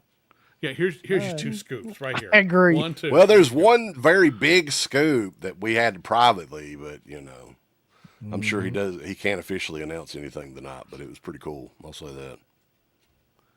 No, there's no any special scoop. See, this is the shit that I'm talking about. You guys have set this expectation up that every time I come on here, I'm gonna have, even though I've never promised anything like that. Not every time, but this is the 20th anniversary. This is a big occasion. No, it's not. Yes, it is. You know what? It is the 20th anniversary of the greatest horror radio show that anyone's ever heard. Let me tell you something. It ain't every day that it's 20 years that's passed by, baby. The greatest horror. What does Rumork Radio have to do with this? Rumor Radio ain't doing shit. They're not around anymore. They're not around anymore. No, you outlasted even them. And Fangoria Radio. They didn't last. Right. They were there for a cup of coffee, man. Shit on them too. What else is left? Is anybody else? Blade Disgusting Radio. I've never even heard of it. I don't even know. So I did find the site. It's Wheel of Names. Wheel of Names. So you're breaking up. Do we want to pick the first 5 people that get this question right and enter them into the what? Yeah, what are they giving away on the? Because I have the Wheel of Names open. Can you hear me now? Do you want me to open the Wheel of Names so you don't sound like you're the little kid? Yeah, because this computer's kind of. Yeah, you got to feed the hamster in the wheel there that's powering your internet. Go to wheelofnames.com is where it's at. Yeah, I can't multitask on this computer. Go to wheelofnames.com. Wheel of Names. Oh, God. Wheel of Sleepy, I want a fucking scoop out of you tonight. I want a scoop. Listen, you ain't getting shit. Not just one. If you give us, a scoop, I think when I'm trying to think back on all the, I mean, God, there was that time where you were interviewing everybody. Yes. Like every horror director or every horror luminary that was still alive at the time. I think you got to interview everybody at one point. And some of the interviews you did were long ones too. I remember George's was quite a few hours. Yeah, we always went for at least 2-hour long interviews. I don't know why we were doing that, but Gary Clark, we got started with him. It was 3 hours for him, so he was a very talkative fella. Yeah. But I mean the big ones, of course, George Romero for I think it was at least an hour and a half, and then we talked to John Carpenter for an hour, oddly enough. And then Tom Savini, we were both shocked at how good that interview was that we did with Tom Savini, just because we had such a bad experience at that convention with him that time before. I love Tom. Tom's great. It was a completely different experience doing the interview with him. So my favorite thing that you may have ever done, though, Slippy, was when you set me up with Savini. What was that? Fright Fest or no? It was at Scare Fest. Yes, and he was like, I went up to him and said something like, "Oh shit, it's Garrett." All right. You went up to him and said, "Oh shit, it's Garrett." Oh shit, it's Garrett. Our favorite New Kids on the Block album, boss. We'll talk to Savini about that. No, I said something like, I really love this or something like that, and he goes, "Oh yeah, who gives a fuck?" Yeah. Meanwhile, I'm trying hard not to crack up. Oh, it was great. Oh, that was fun. Garrett, can you hear? I think he's getting his stuff set up. I don't know. Yeah, he's got his shit. All right. But, So you want to do the question though, and then Slippy's we going to can give do us the two question. Hello. Yeah. I'm sorry, Yeah. my AirPods weren't working correctly. You got your backup pair. Congratulations, fellas. How dare you? Oh, Garrett, are you excited about hearing the two scoops from? There are no Slippy Knot? scoops. There are no Oh, dude, fucking I'm scoops. always excited to hear the scoops, man. People ask me all the time about the scoops, and I just say you got to ask Slippy. I actually saw a funny comment yesterday. I don't know if they brought it up already when I was chiming in here, but on Slippy's personal Instagram or something, or Facebook, I think it might have been. He's like, "Oh, I saw this door and it made me think of a movie." And someone commented underneath, "Stop looking at doors and tell us when Friday Night 2's coming." And I'm like, the poor guy can't do anything without getting outed. No, I That's really so can't. true. Yeah, it's hilarious. I'm cracking up. I'm excited for Christmas this year. Like, fuck Christmas. The With shit prom night. that Slippy has to deal with, boss. It's a shame. He can't Sean post Clark. a simple like Sean is in here, man. We've known him for pretty much that entire time too, so appreciate Oh, it. Sean, dude. don't you get in on the scoop shit. Don't start. Don't support these assholes. No. two scoops. Assholes deserve to be supported too, Slippy. That's a horrible sentence. Don't ever say that again. That's just not. So what are we giving away first, Uncle Bill? You want to do the giveaway? So is this the big giveaway? I guess for this night. Yeah, we're going to do one big giveaway live, and then we're going to do some stuff on Instagram. So if you go on Into the Dead Pit on Instagram, and then we got the big email giveaway. Tape Rock Video is sponsoring the big Texas Chainsaw box set. You can rev up your chainsaw. You better get a microphone so anybody can hear the damn thing because it's not very loud. But it's a pretty cool set, actually, and I was shocked that he was wanting to give this away. So big shout out again to Harvey for sponsoring this to give away. But that'll be deadpit@gmail.com with your favorite moments from the show or favorite moment. I do like the question that Rambo, was it Rambo Rap for Life? Yeah. You know, what are the top 3 regrets you had while doing the show during this 20-year span? What are my top 3 regrets for doing DEADPIT? Oh, that's harder to figure out than what my favorite moments were, because there's just so many contenders, really. I think basically, pretty much at the night where the 2 scoops thing happened, I regret coming on that night. Whenever I first said, yeah, sure, I'll do your show, I regret doing that. There's a clip. This was from, maybe it was the Friday the 13th show or something. It was during like the last 20 minutes. And you took your glasses off and you're like, I don't know what's wrong with you people or something like that. I mean, you was like, That sounds like something I'd say. That sounds like that. you look so serious though too. It's like, Well, there was that one. Was it the Friday the 13th? But it had to have been the Friday the 13th where the Tom Matthews thing happened. Yep.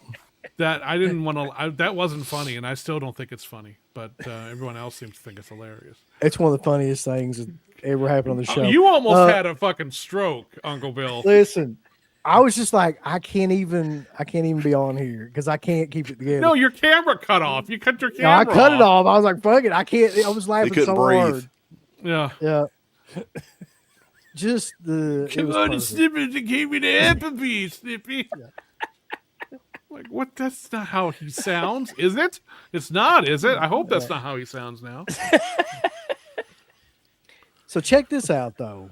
Connected, who is the same guy that is like giving away this stuff, or we're giving away his all stuff. this that he other sent in. stuff, yeah, it comes from him, I think. He says if you give a scoop, he'll gift 20 memberships. Come on, Sleepy. Now, Some sort of 20 scoop. memberships of what? Dead Pit. The Dead Dead Pit Pit, on yeah. YouTube.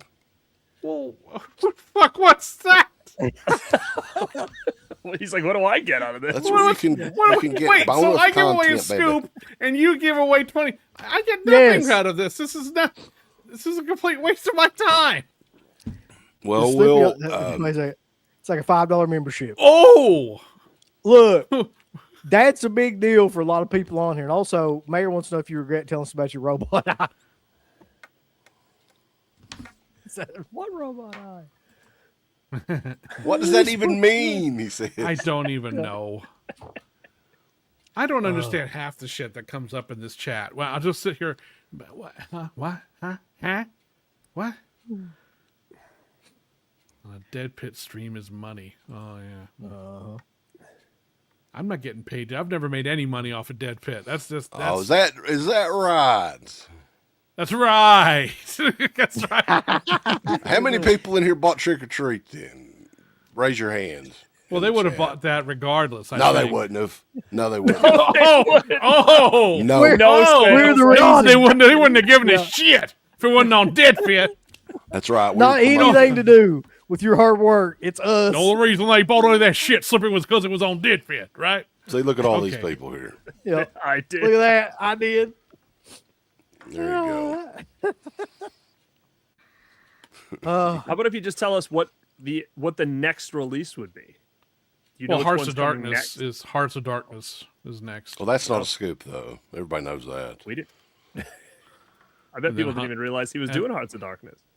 Yes, and then that is going to be. You're waiting on the packaging to come in from Costa Rica or somewhere, right? Where you all get that shit Right. from? We make all our packaging in Costa fucking Rica. No, it's actually all there now. They're actually, I think, assembling the disc next week. Yeah. Why is everyone asking about the cassettes behind me in my cabinet? What is everyone's obsession with that? They want to know if you got like any Kenny G back there. That's his KRS-One collection back there. Right. Tone low. I don't even know what that is. Funky Cold Medina.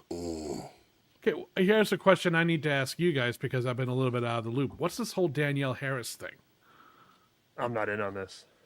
She's mad at us, Slippy. She don't. I'm not. Well, I mean, What did you do? We didn't do anything. We just No, you reported did something. on the, What did you do?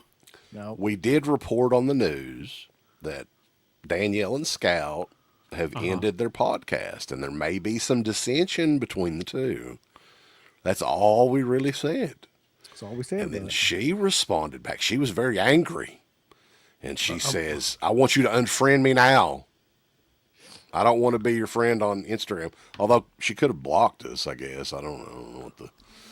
But yeah, she was like, we're making all this shit up, and we just basically read all the information that was already out there. But she got mad at us. So you apologized to her, right? Yeah, of course. Okay. We would have apologized to her, but Garrett called her a bitch, and that just No, I sent would have over the never head. said I was such a thing. I was I would have appalled never by said such a that thing. too. Yeah. You guys. I Believe it. I did apologize for Garrett. Yeah, we I we always take the apologize heat for you his guys. See what behavior. happens. I just sit back and then I get all the heat. Now, we did reach out to Scout, although we have not heard anything definitive yet. If she's Wouldn't wanted to hold show your or breath. I mean, I'm sure we will. She's a big friend of the show. Oh, sure. Yeah. I mean, She talks about it all the time. yeah. And I'm a big fan of that April Fool's Day remake that she was in. I think she was in that. Same. That was a good one.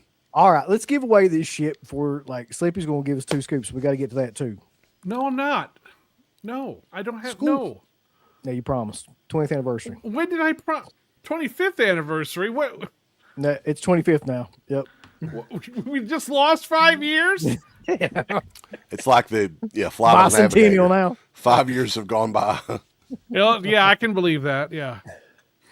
Great. Okay, so we're giving away. Here's what we're giving away tonight. First giveaway live tonight.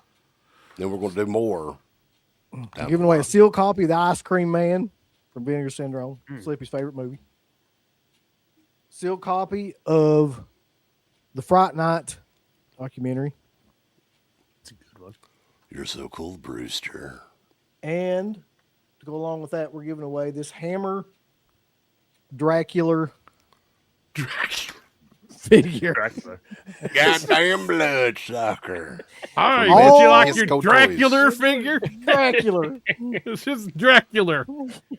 So, okay, this is all thanks to James, aka Connected, and Anna. I appreciate both of you guys and sending this stuff. We got more stuff to give away too, but that's just what we're giving away tonight. Tonight, it's going to be live tonight. So we're going to do one trivia question. Okay, Jackson, first of all, quick question. Jackson Jack, are you out of your mind? What did he say? First of all, he said, take off my shirt. Now he says, show your nipples. I don't know what. Jackson, you get a hobby. Get some hobbies, dude. Do something. He is a little bit out there. Yeah, He is. I mean, It's fine. no, don't put that up on the fucking screen. Show your nipples. Look at that. It's 20th anniversary. You got to do it. No, I don't gotta do nothing. That's why he is. Look at this. Slamming the back of my Dracula. Dracula. Dracula. Oh, fuck. Are you gonna give a titty for Yeah. each decade? For each decade. We got to play that. So here, let's play some music. See, we're right. talking about Rob Zombie. Your britches, stitches, get the stitches, my bird head itches really bad. Curl, stop the witches and chili dog the bitches, my right eye twitches. Goddamn,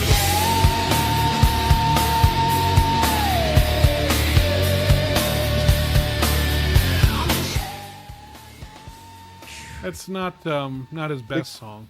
Big thanks to Rob Zombie for giving that for the 20th anniversary show. Yep, my bird head Ordinary. itches off the new album.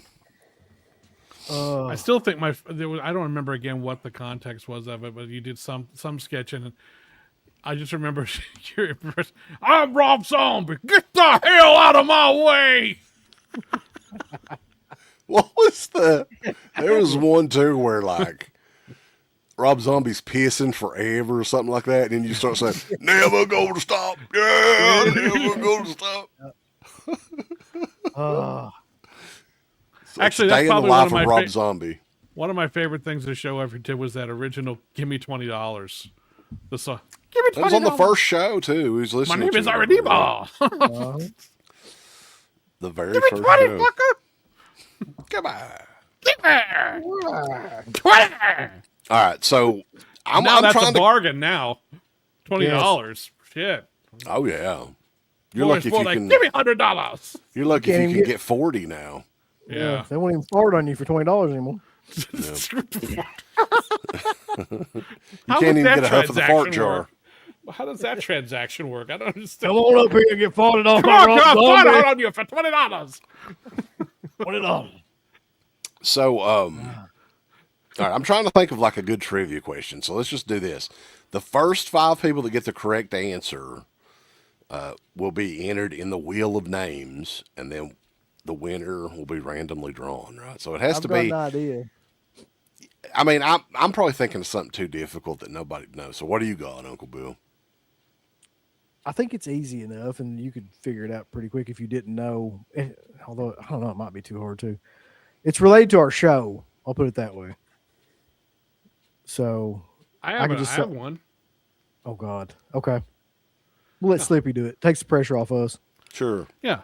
So your job, okay, what this question is, I'm going to give you 4 choices, and you have to give me the one that you think it is. That's basically, it's a multiple choice. All right. The question is, which of the following movies was George A. Romero never announced to direct? Oh, Jesus. Which of so you have to pick the one that is one he was not announced to direct. All right. Apartment Living, Frankenstein, Creepshow 2, or Pet Sematary? Which of those 4 films was he not announced to direct officially, like in the pages of Variety or something like that? It's got to be C. Fucking Creepshow 2 seems to be the prevalent answer. We'll take a few more answers here.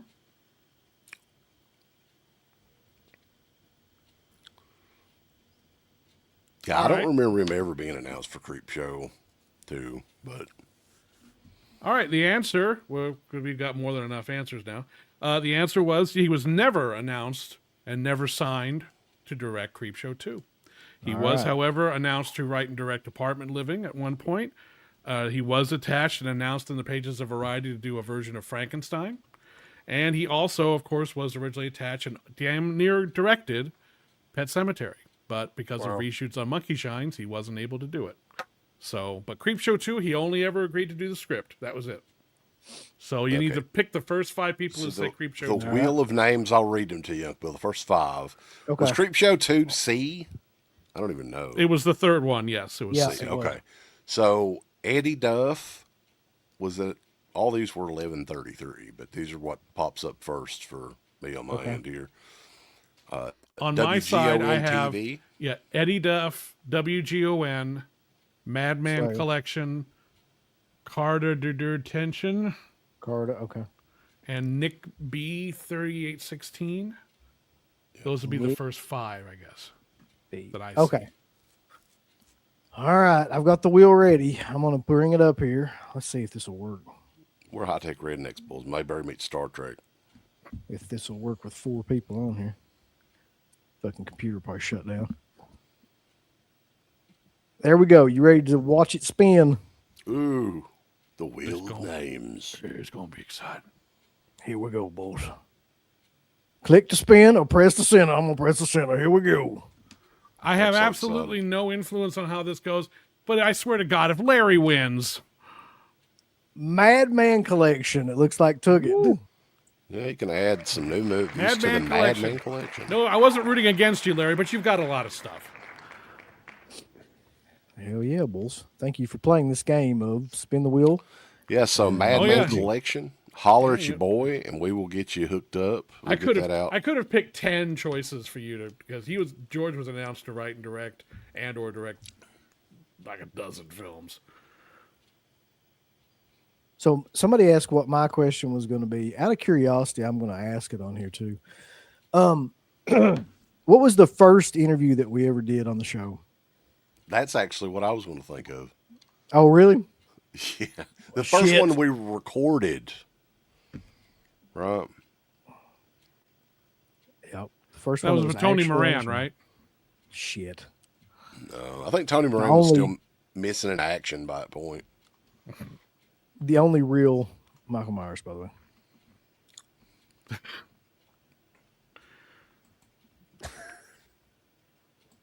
I think almost that's like too obscure.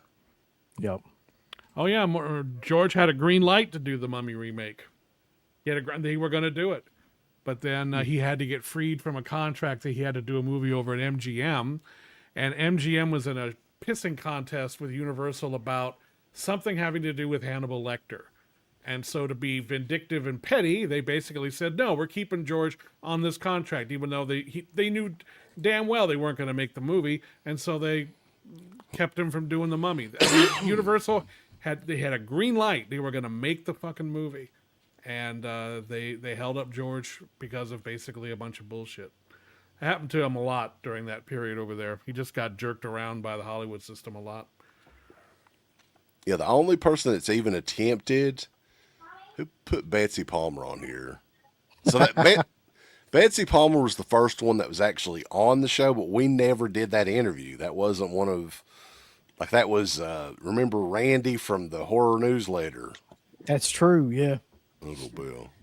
So, I think the first one that we ever did, if I'm right on this, was Paul Kratka from That's Friday what it was. 13th, yeah. Part 3. Yeah. So yeah, we would have been here all night if I'd asked that question anyway. So there you go. Yeah, no, it works. Yeah, because the Friday the 13th special was that second show, and that one really kind of got the name out there, you know, through Friday the 13th fans and stuff like that. All right, so now, like we promised, it is 2 scoops. Scoop time. Yep. Here we go. Well, son of a bitch. 2 scoops, baby. I'm not coming back. 2 scoops, baby. 2 scoops. Give us 2 scoops. I'm not doing nothing. Scoops. Nope.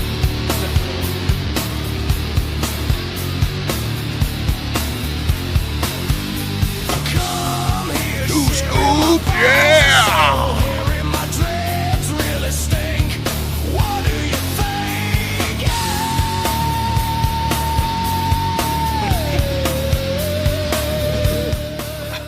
Now come on. I really cannot believe Rob Zombie's never done an interview with these guys over the years. I don't know. You don't know why he never accepted that? No, you would think at some point he would be like, well, they're such fans of mine and they're so fair to me. Same with Eli Roth, yeah. Oh, yeah. I mean, I don't know why he just doesn't just call in one day. You know, I heard you guys like my movies so much.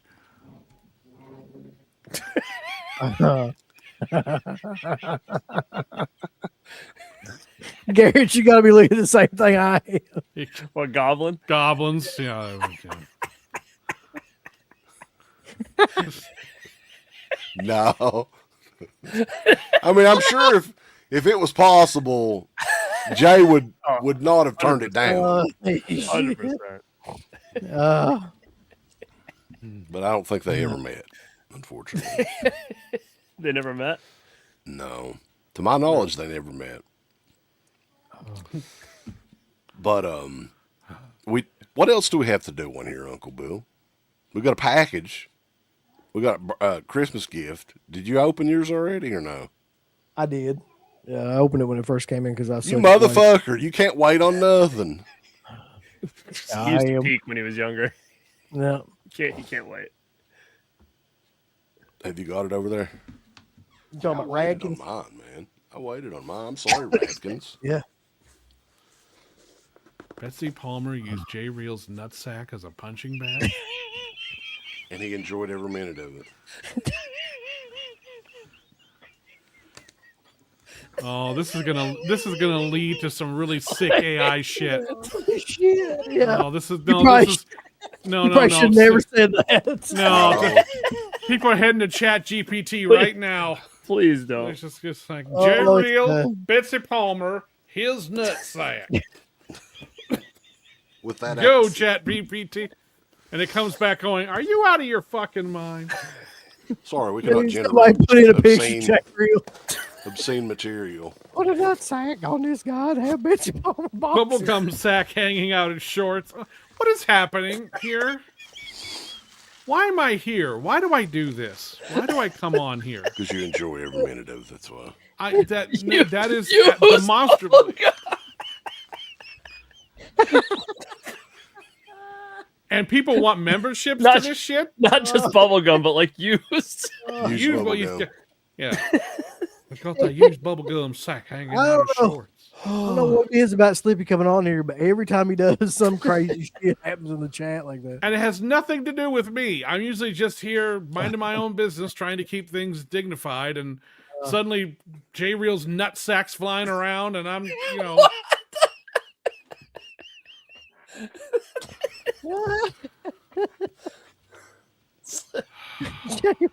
Jay Reel's chewed bubblegum. Chewed bubblegum nutsack.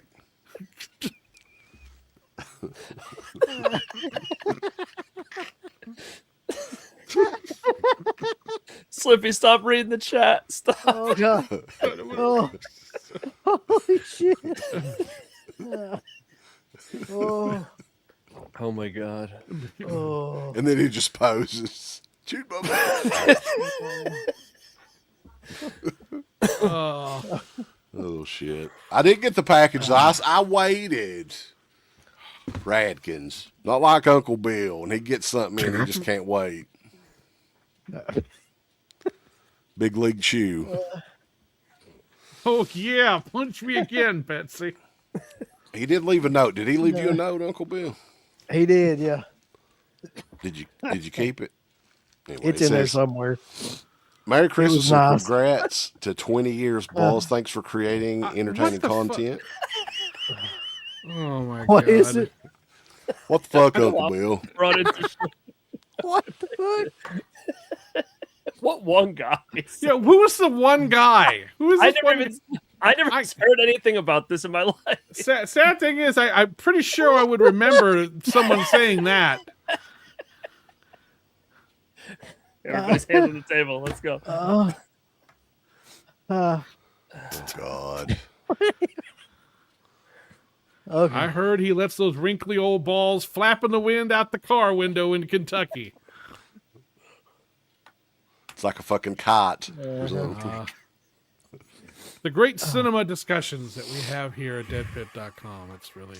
it was in the comments while I didn't go back and look at the comments. But yeah, big shout out to Radkins for the note and everything. And I do have a package here that he sent for... I didn't know this was one of those Fat Boy releases. Okay, cool. This is one of the better giallo films. I think it was just recently translated with American subtitles. The House with Laughing Windows. Directed by Poopy Avati. That's one of your favorites, isn't it, Slippy? They put this out on like one of those fat packs. I didn't realize that. That's wild. I would have never expected that. Yeah. Very cool, man. Hell yeah. Yeah, I've not seen this yet because, like I said, this was one of those that they just recently translated, I think.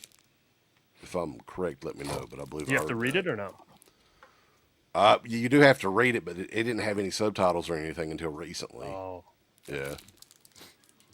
So very cool, man. Thank you, Radkins. Radkins is great. Great family. Yeah. Overall, just a genuinely awesome guy. He got me the 4K Arrow release of Ringo Lamb's City on Fire, bulls. I'll put it way too close to the camera. With rock and roll. Oh, that's what I thought of too when I got it. City on Fire. Slippy, show the Fright Night that he got Radkins sent you. Fright Night 2. Mm-hmm. Didn't Ryan send you a Fright Night 2? Didn't want you to show it to everybody. What? I think Ryan sent you a Fright Night 2 4K. Can you show it to everybody, please? No, I don't think anyone got it. Here it is. You don't know what you're talking about. We've been doing this show for 20 years. I don't know if you're aware, and this is the 20th anniversary show. I feel like now would be an opportune time to have a scoop. All that for just another scoop bullshit thing? I mean, what are you doing? I thought you were going to say something profound. No. Well, this is, we got 235 people checking us out. 235 people are in here right now. So. Oh my God. Yeah, people are excited, man. They want to, they want to win stuff. They want to scoop. They want it all. Is that a Madman Collection's won like, he's won a big collection of shit tonight. And now it's time for everyone in the chat to win some. Like what, and that means a scoop. Not just one. A favorite physical media? Well, that's one. All this and finally one actually decent question. Does Slippy have a favorite physical release of the year? Yes. What is it? What the fuck is it? My favorite one of the year was the Freaked box set from Umbrella. I absolutely love that movie, and I was so happy to see that come out and get a ridiculous amount of love from that. Answer me this. See if you like, it seems like over there in the UK and Australia and those European countries and shit, that they take physical media way more serious than they do in the US. Why do you think that is? Like they do, like they go all out for some of these. Yeah, some of those editions are ridiculous. I mean, it's just, I don't know. I think they also count on a lot of those things getting exported over here, but then, I think they figured, well, they're only doing a certain amount and they figure out what the cost, profit analysis is. And then they just go from there, but they put out a lot of titles, like Umbrella does a lot of titles every month, Imprint and all those guys. So, Yeah, I think we were talking about the other night. Imprint's doing that Silent Night, Deadly Night, that big box of that, and they're doing a VHS for the U.S. and for Europe. because those are in different formats. So Of the new Silent Night or the old one? the old one, they're doing like a big box with a VHS and posters and cards and all that good stuff. Did I interview the Menendez brothers for the new Fright Night 2 4K? Yeah. No, that never came up. That was, boy, no. What a Easter egg that would have been. Well, what the hell was I going to ask them? Hey, before, just out They've of probably never even curiosity, seen the film. just out of curiosity, Lyle, before you put the shotgun to your father's throat, did you happen to ask him about his thoughts on Fright Night 2 and whether he wanted a Fright Night 3? And then did you shoot your mother? Yeah, I mean, I watched that was the last movie I watched. Yeah. I'm just curious, Lyle. That'd be awesome if his middle name was James, Ronnie James Millsap. Yeah, Ronnie Millsap he tried to write a question, but I feel sorry for Ronnie because he lost his job at Scheme Factory. He was the quality control guy. Oh, it's a shame. So just remember, 2 scoops equals 20 memberships. 20 memberships. Now, Slippy, do you know if Lionsgate owns Freaked here in the U.S.? And I'm only asking that because it seems like every time Umbrella does something like this, Lionsgate just comes out with that title. Oh, yeah, no, Lionsgate has nothing to do with Freaks. Okay, I'm only asking because I know Anchor Bay had it last, and I was just wondering where it could have went. Well, Anchor Bay got that from Fox. That was part of the Fox deal. So I'm assuming it's still over there. I don't know how that got out over to, I don't know what deal they made, but well, either way, if you're a fan of that movie, it's that the Umbrella one's not going to be, 100%, it's not going to be beat. Yeah, it's done. Yeah, they done did it. Well, it's like that Cape edition too, man. Like what? I'm just baffled that they gave a movie like that big of a release. But I mean, for fans of that movie, it's awesome. Is Red Shirt releasing Prom Night Original, or is it going to be Severin? It's going to be Synapse, actually. But no, I won't be. That one's going to be Synapse.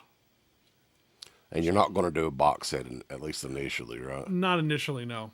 No, it just isn't going to work out for that to happen. That's a good question for you, Sleepy. Will Lionsgate ever lower their damn prices on the Vestron line? No control or input into that whatsoever. They do have sales from time to time, but you'll have to wait. Like maybe once or twice a year, they might have them, like, I don't know, 15% off or something like that. But no, I have no idea if they have, what their plans or strategies are for that. Ugh. Summer Camp Nightmare. That's probably just never going to come out, right? It's complicated. Let's just leave it at that. You're working on it. I like that you're looking, though, Slippy. I appreciate that. I love that. No, I want that. I want to do that movie. I would love to do Summer Camp Nightmare, but here's another one, man, that we bring up from time to time that I don't know if we've ever mentioned it to you, is the James Caan movie, Alien Nation. What in the heck? Fox has that. Why have they never done... I don't think it's had anything since the DVD or whatever. I don't know. That's a good question. I think it had something overseas, but not here. Because they had, there was also the TV show that was based on that as well, which actually was really good. That movie was actually a pretty big hit back then too, I think. It did well. Yeah. It was a pretty successful film, but I don't know. That one doesn't get a lot of love. Never really has. It's always kind of flown under the radar. It is a cool movie. It's a pretty gritty movie. You don't think about it with that title, Alien Nation, but it's a badass movie. No, I always liked that. I thought Caan and Patinkin did a really good job together, and James Caan just walks around pissed off all the time, which is always entertaining. That's pretty much his thing, most of the time, at least. Rambo's got it. Yeah. Oh yeah, go ahead. No, go ahead. Was there ever a title or release that Sleepy refused to do for whatever reason it may have been? Something that you're like, oh no. Yes, there was one. There were things I've turned down because I was either too busy or the just didn't work for one reason or the other. But the only one I ever turned down or that I refused to do, and I won't say what company it was that approached me, but a company approached me about doing some new interviews and stuff for I think it was going to be a Blu-ray of Night of the Living Dead. This was many years ago, and I said, okay, well, how did you get the rights? I said, well, we don't need them because it's public domain. And it said, so you're not working or going through Image 10 at all? And it said, no. I said, well, then I'm sorry, you can't do it. Because it's like, look, yes, I suppose technically, no, you don't have to license the rights. But it's disingenuous as fuck. And it's like, I can't participate in anything that keeps fucking those guys over. It's just like... And it was disappointing because sometime after that, Warner Brothers did their animated version or whatever it was, and they didn't reach out to them either.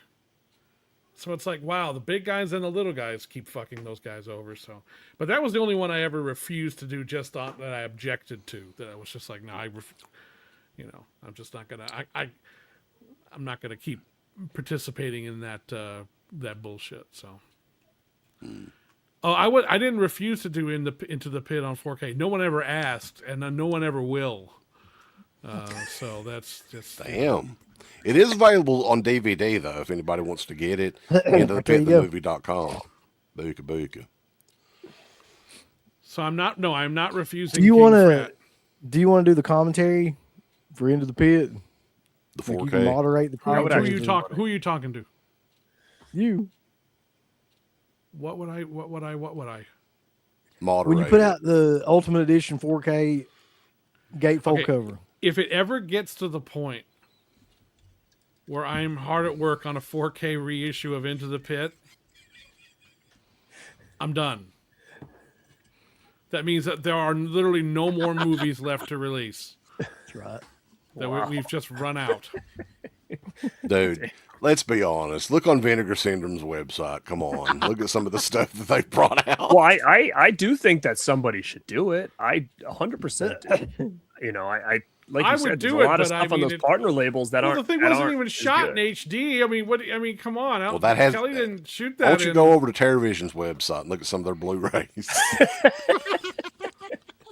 I'm not participating in bashing other labels. You guys are not going to drag me. I'm just being honest, man. They got VHS shit on Blu-ray. I will. Listen. We just drag people into shit, Slippy. We don't care if they participate in it or not. That's just kind of our thing. It's like Garrett and Daniel Harris and anything else. Yeah, Trapper Keeper is asking, is there an interview with Billy Bob Thornton on the Hunter's Blood 4K? No, and not for lack of trying. I tried for over a year, and I got what I guess would be charitably described as the publicist cock block, which is basically the... well, he's not available right now. Well, what does that mean? I mean, yes, he's not, but does that mean that he would do it if he wasn't busy right now? Or that he would do it later? Or did you know? So I never got a definitive answer from anybody as to whether or not they even asked him or not. Because the thing about that movie is it was the first film that he ever appeared in. And the first theatrical feature, and it's the one he got his SAG card on. The producer of that film, Merle Schreibman, who passed away a few months ago, he sponsored Billy Bob for his SAG card. So I think, personally, if I were to bump into Billy Bob Thornton right now, he'd be happy to talk about that movie. But I guarantee you, I would bet almost everything I have that he doesn't know a first fucking thing about a Hunter's Blood reissue. And I tried to get him for over a year. Up until, like, just even a couple of months ago.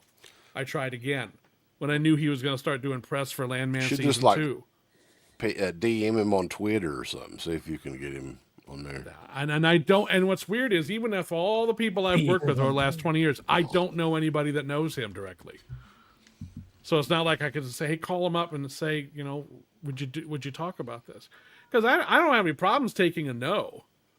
I'll take a no any day of the week. But I there's times where I can tell that they never talk to him. And look, I understand a publicist's job is to keep the bullshit off their clients' plate. I get that. But, I thought for this, I was hoping that there'd be like some consideration for the fact that, wasn't exactly a huge part by any stretch, but it was kind of an important thing for him. At least I would think it would be. But if he doesn't want to talk about it, that's fine. But I can guarantee you he knows nothing about it. Well, he does now. He's a huge fan of the show. Oh so- yeah. Oh shit. Yeah. No. He's calling you tomorrow. Yeah. It's like he's gonna text you right now. He'll It's send like, give you me a Slippy's message right number. now on Instagram. Yeah. Yeah. He's in your DMs right now. Yeah. Give me So Slippy. if anybody out there knows Billy Bob Thornton, get a direct message to him and say, please give me 5 minutes on Hunter's Blood. You know. Now, is that true with him and Pamela Anderson? I saw something about that. Are they like dating now or something? Really? I think somebody in the chat let me know. I think I saw something on that. Either that or it was a nightmare or whatever. Because that fucking guy pulled Angelina Jolie back in the day, like when she was like in her mid-20s. Mm-hmm. Holy shit. Yeah. But I mean, at this point, Lucky Hunter's Blood is motherfucker. done anyway, so it's just not, there's not much more I can do. But, still, it's disappointing. What's your favorite convention memory? Besides, of course, doing the drunken commentary at Barrel Ground with us. Oh, that's hard to say. I've got so many. The one that immediately pops to mind was doing the live commentary with Art Edinger and Danny Steinman for Friday the 13th, Part 5 at midnight on Saturday at the 2009 Spring Cinema Wasteland show. That was a blast. That was so much fun. I don't think I've had that much fun ever in my life. Yeah, that was probably the one that I would. Yeah, it was back in the day when conventions were conventions. And not just about, hey, give me some money. You want me to autograph it? $80. You want a picture? That's an additional $40. Fuck you. Yeah, that was a cash only, bitch. I did record that commentary. I do have DVDs of it every now and still. Actually, it's on. That's what's on the shelf behind me right there.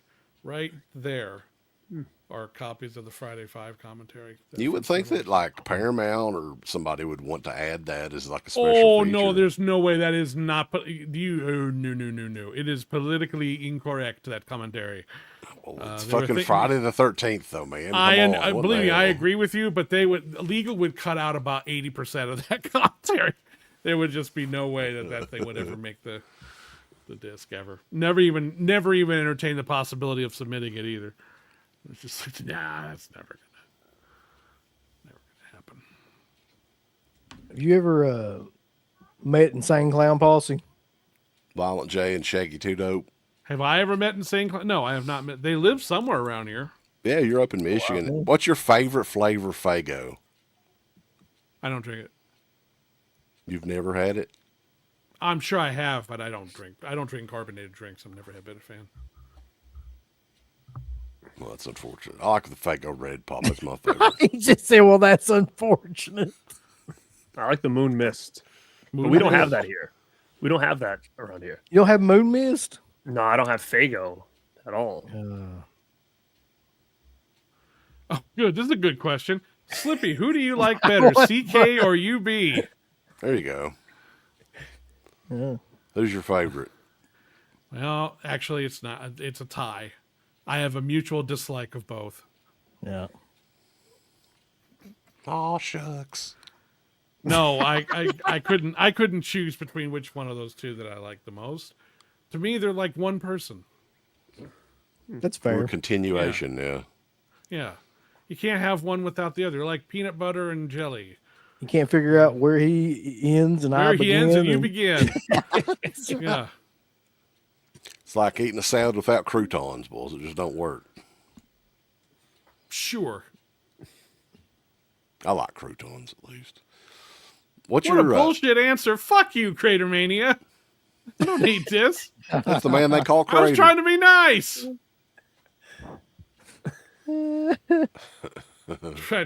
try to be nice and I get called a bullshit answer. Fuck you. I don't need this. I can get treated like shit anywhere. I don't need to come on here for this. Know the truth. What truth?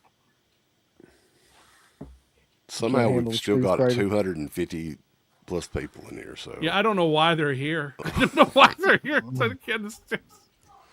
They're here to celebrate the 20th anniversary of DEADPIT, and well, it's also not only it's the 20th anniversary of DEADPIT. It's the 20th anniversary of Red Shirt Pictures too. Wow, that's awesome. Well, that means we need a big scoop from Red Shirt Pictures too. Yeah, Like, you're that makes welcome. sense. By the way, for putting you on the map, Sleepy. Yeah, we put Red Shirt Pictures on the map. Yeah. Back in the day, stars aligned in 2005. back when we did the 2005, we did the teamed first up. show. Yeah, We were like, we got to do something. This is a little upstart company here. This guy, we got to help. we got to him out really get somehow. behind this guy. We're the original financial backers from. I was using my some of my 401k from the coal mines, and Yep. Is that where all that hell money rumor went? went on for how long that you worked in the coal mines? For a long. I remember time. you opened. On I and think you opened up the Monster Squad video, walking in with like a miner's helmet, going, "Well, another rough day at the coal mines." yeah. Yep. I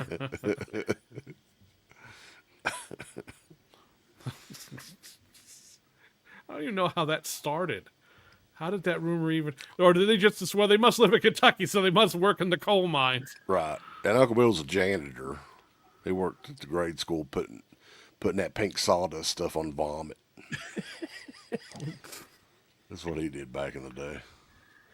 We did. We financed the first Red Shirt Pictures releases. I don't know if people are really aware of that, Sleepy, but I mean, that was Well, they're kind not a big aware deal. of it because it's demonstrably untrue. That's I don't.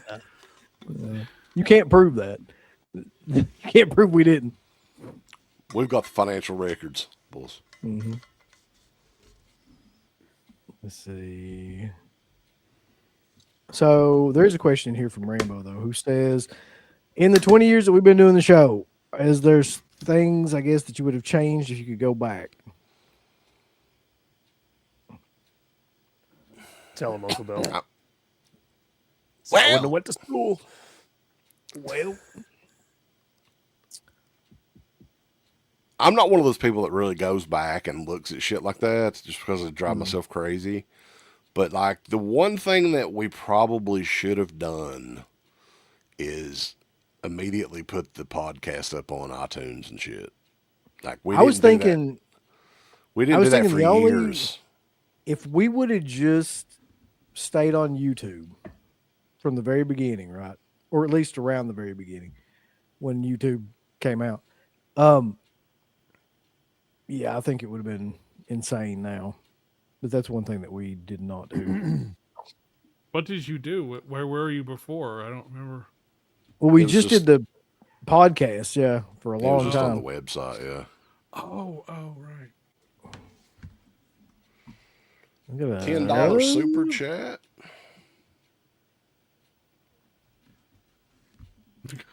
Yeah, we were just talking about the Tom Matthews Applebee's bit. Yeah. Some good shit. CK watering flowers. I forgot about that. The opening on the road, yeah. I was watering with some flowers. Is the movie theater from the on the are those the is that still there? Yeah. The one in Pikeville is still up there, but the Prestonsburg one closed like 2013, I think. But it's still technically there. They're renovating it. I don't know what the hell they're going to do with it, but yeah. Radkins wants to know if you're doing any auctions. I don't really have much of anything. I think me and Garrett were talking about doing an auction at some point because there is some stuff that I probably do need to. I could join in with you guys if you do an auction. I might have enough stuff to do something like that, but on my own. Yeah, maybe we could pick like 4 or 5 items a piece or something like that. Yeah. I don't think we'll ever tell this. I don't think we ever could, really. Yeah, I don't know. That was the one aspect of like a classic show that I think is a little different just because you can't really do music through StreamYard because that slight delay. Like whenever we would sit around for the original show, we would have guitars there or whatever else and always just come up with random fucking music bits and stuff. But unfortunately, can't really do that now. So... Yeah, he was working in the movie industry in the 80s. Not in the 80s, no. Yeah. No. I think you were 37 when you started working? About 85? No. What Why was, does everyone 38. seem to think I'm so fucking old? I'm 52 years old. In the 80s, I was in my early teens. I didn't even have a job yet at that point. Yeah, the possum video is still up. Samozin. There's all kinds of possums here in Eastern Kentucky. I don't know about where you guys are at. Do y'all run into possums on a nightly basis? No. Here? You have raccoons or possums? I feel like we're. Lots of raccoons, and there are possums around here, but I don't see them nearly as much. Unless they're lying dead on the side of the road, which you do see that every now and then. Yeah, there's plenty of possums here in Eastern Kentucky. Jesus H. Christ. Look at this, Sleepy. This deserves a scoop just for this. Guy watched 337 DeadPit videos in 2025. Wow, that's awesome. Quite a bit. I think you have to be locked up after that. I think you're not allowed to be out in public anymore. There's laws on the books saying, there's only so much you're allowed to watch of this stuff. Well, we are over 2 hours already, so it seems like this show just freaking flew by. But Sleepy, what do you got coming up, man? What's the first release from Red Shirt in 2026? We got to know. Well, officially, technically it'll be Hearts of Darkness because we're sending out to the Indiegogo people first. But then that'll be next, followed very closely by Hunter's Blood. And then Angel of Heat with Marilyn Chambers. And then we'll see what's next. The big one. Yeah, for sure. Maybe 2026 for Fright Night too. You're thinking, right? There's this year was a little frustrating because we had a lot of other projects I had to wrap up for other people, and then there was also some element issues that just took a long time to get resolved for some of these things, and it's just Synapse has its full slate of stuff as well, so it's just a matter of trying to get these things going, and some stuff took longer than I would have hoped. I would have liked to have had something out this year, but it just didn't work out that way. But next year should be pretty packed because we've got a lot of stuff in the queue now, ready to start coming out. So should be a lot of fun. Awesome. We're definitely looking forward to it. Garrett, what do you got coming up on the Born to Be Rad channel, dude? Well, you know what? Guys, this show's about you. It's not about me.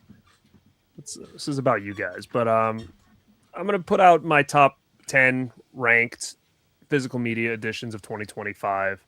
That'll be probably tomorrow, I'm going to say, on the Born to Be Rad channel.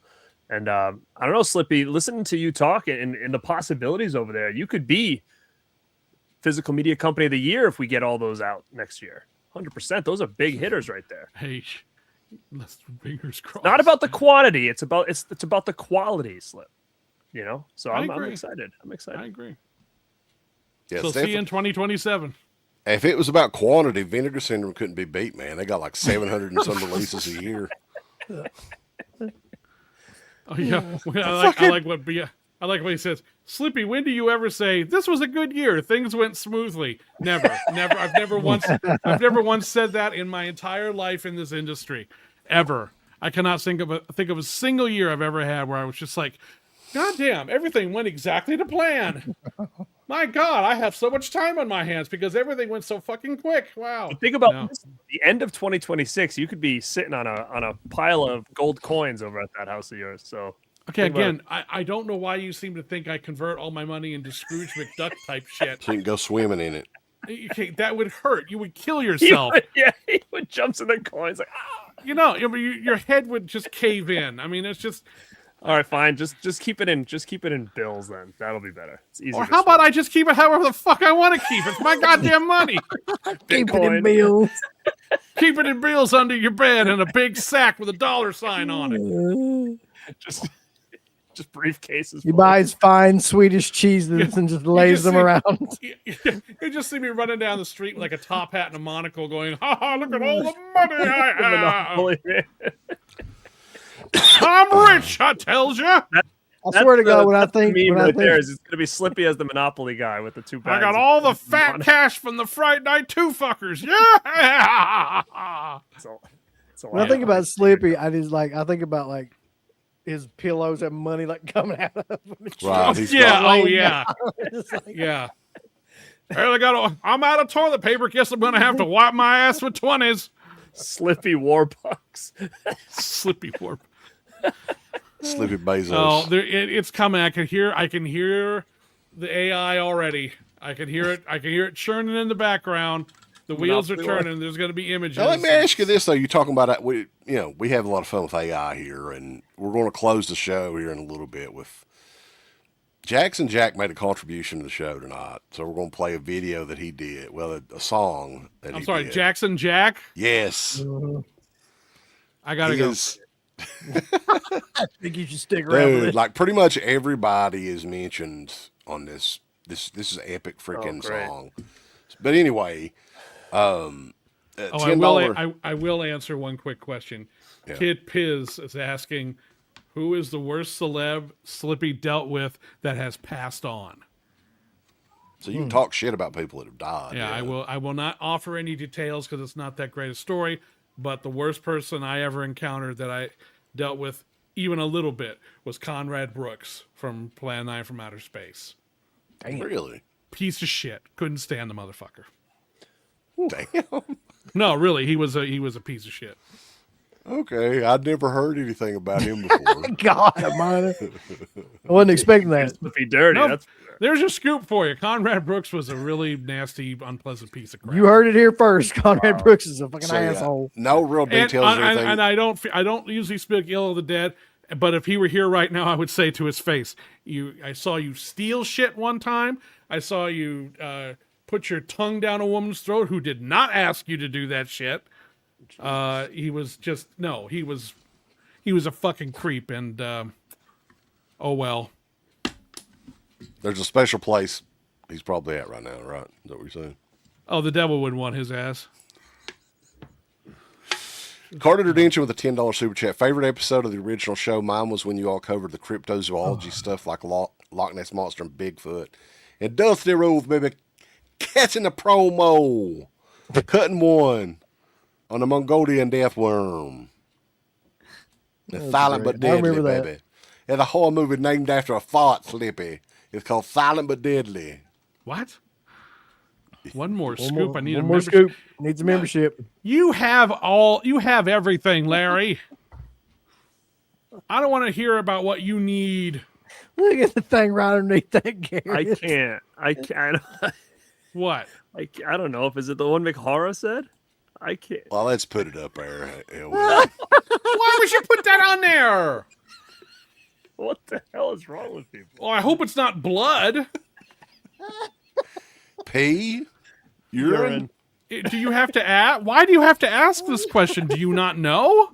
Oh, shit. Wow. Hi, what's that stuff coming out of my penis? Ecto cooler. Ecto cooler. Hey, is that Mountain Dew coffee Code creamer. Red? Coffee creamer. Holy mackerel. Coffee creamer.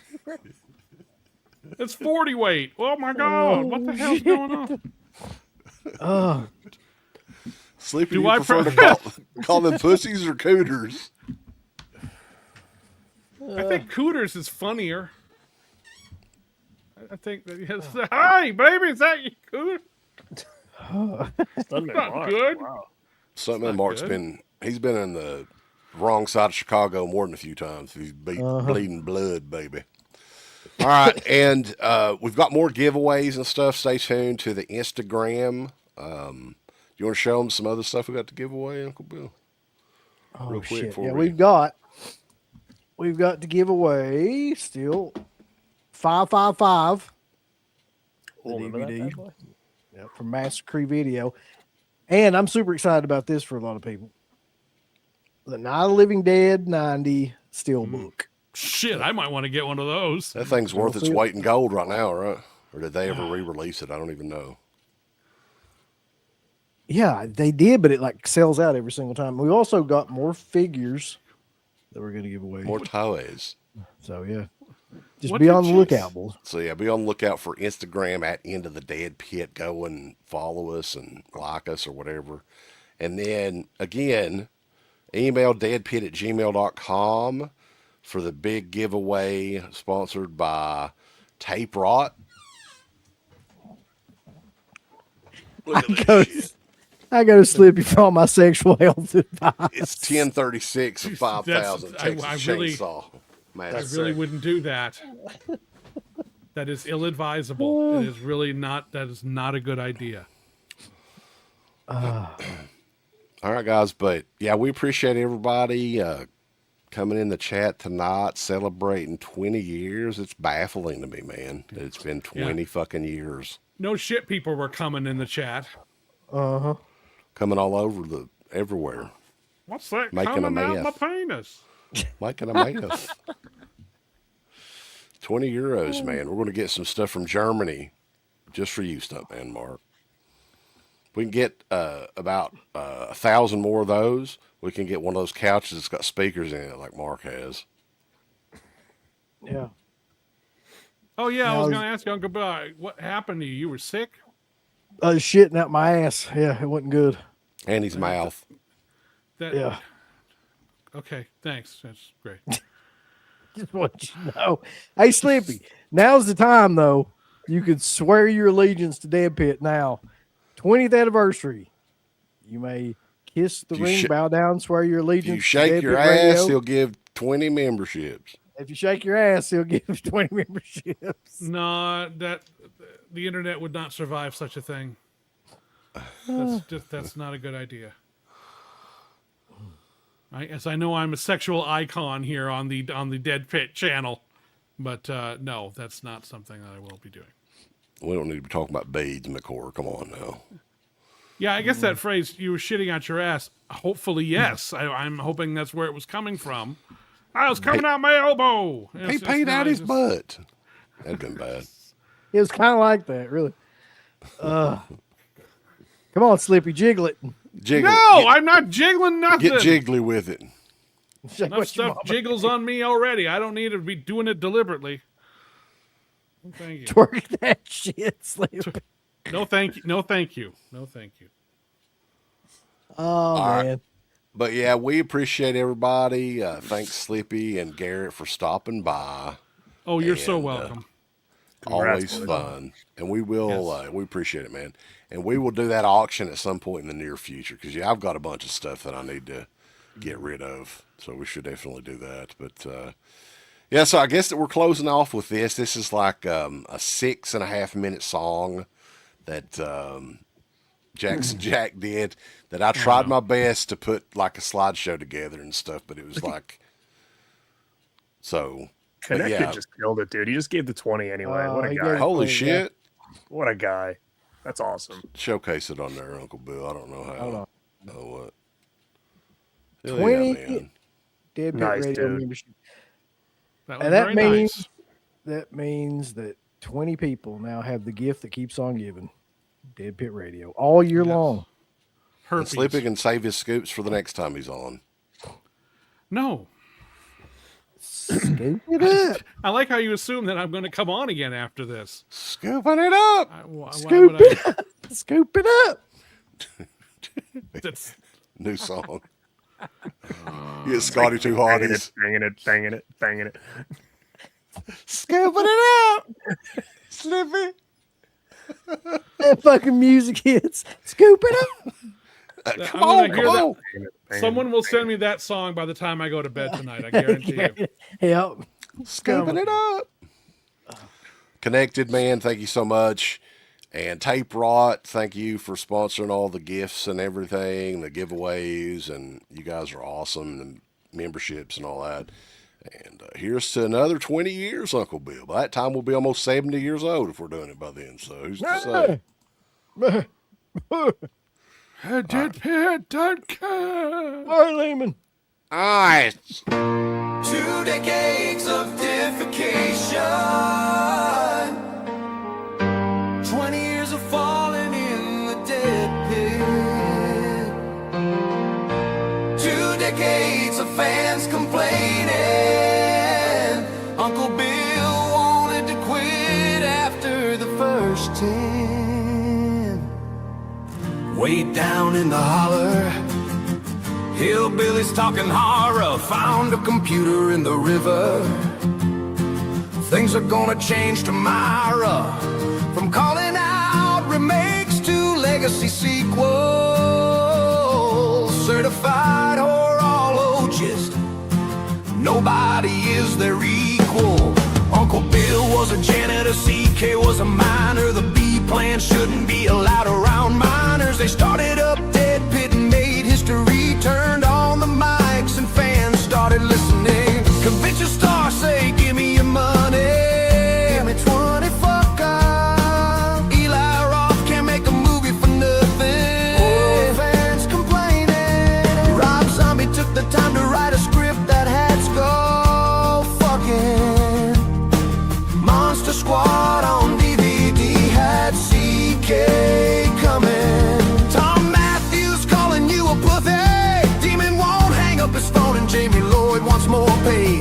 Will Tom Atkins sign your poster? Maybe he will, maybe he won't. Who's to say? Uncle Bill went to college, schooled Fangoria on horror knowledge. DEADPIT are trying to teach you, but you don't want to learn. CK taught the world about the Mongolian death worm. From Tony Timponi to Tony Moran to Jason Payne's gay ass moving to Japan. What the crap, dude? Dana for some reason loved Final X, and Steve Benningfield loves his Japanese rape comedy. 2 decades of defecation, 20 years of falling in the dead pit,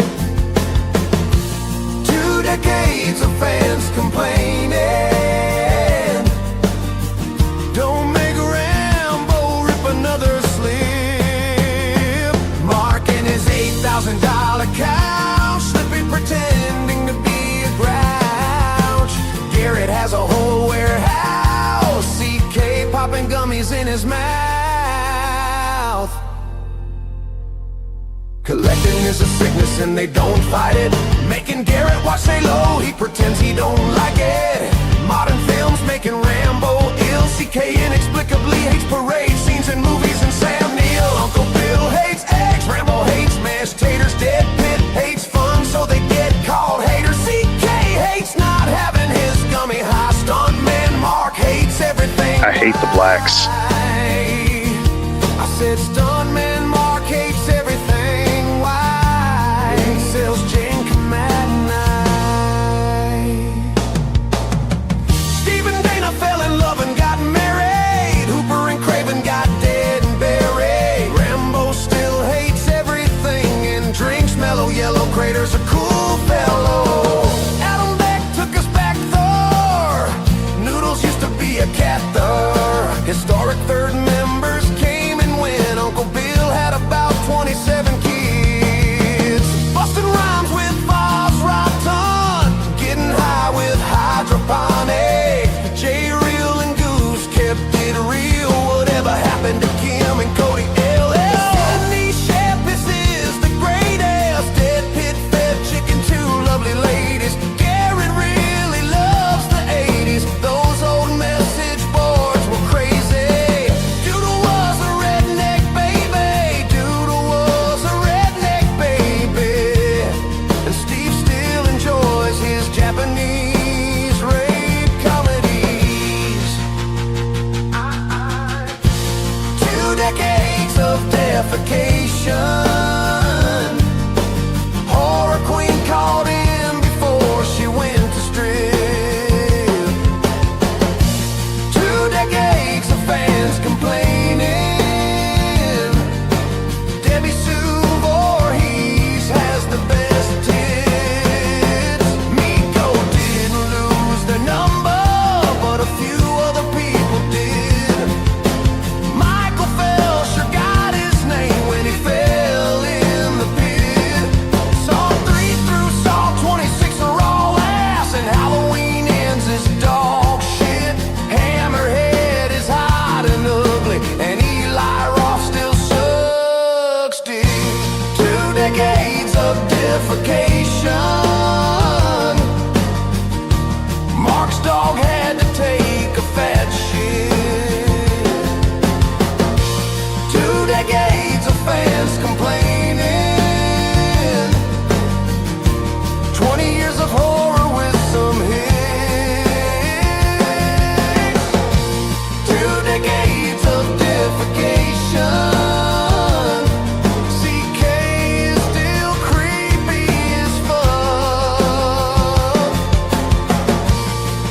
decades of fans complaining.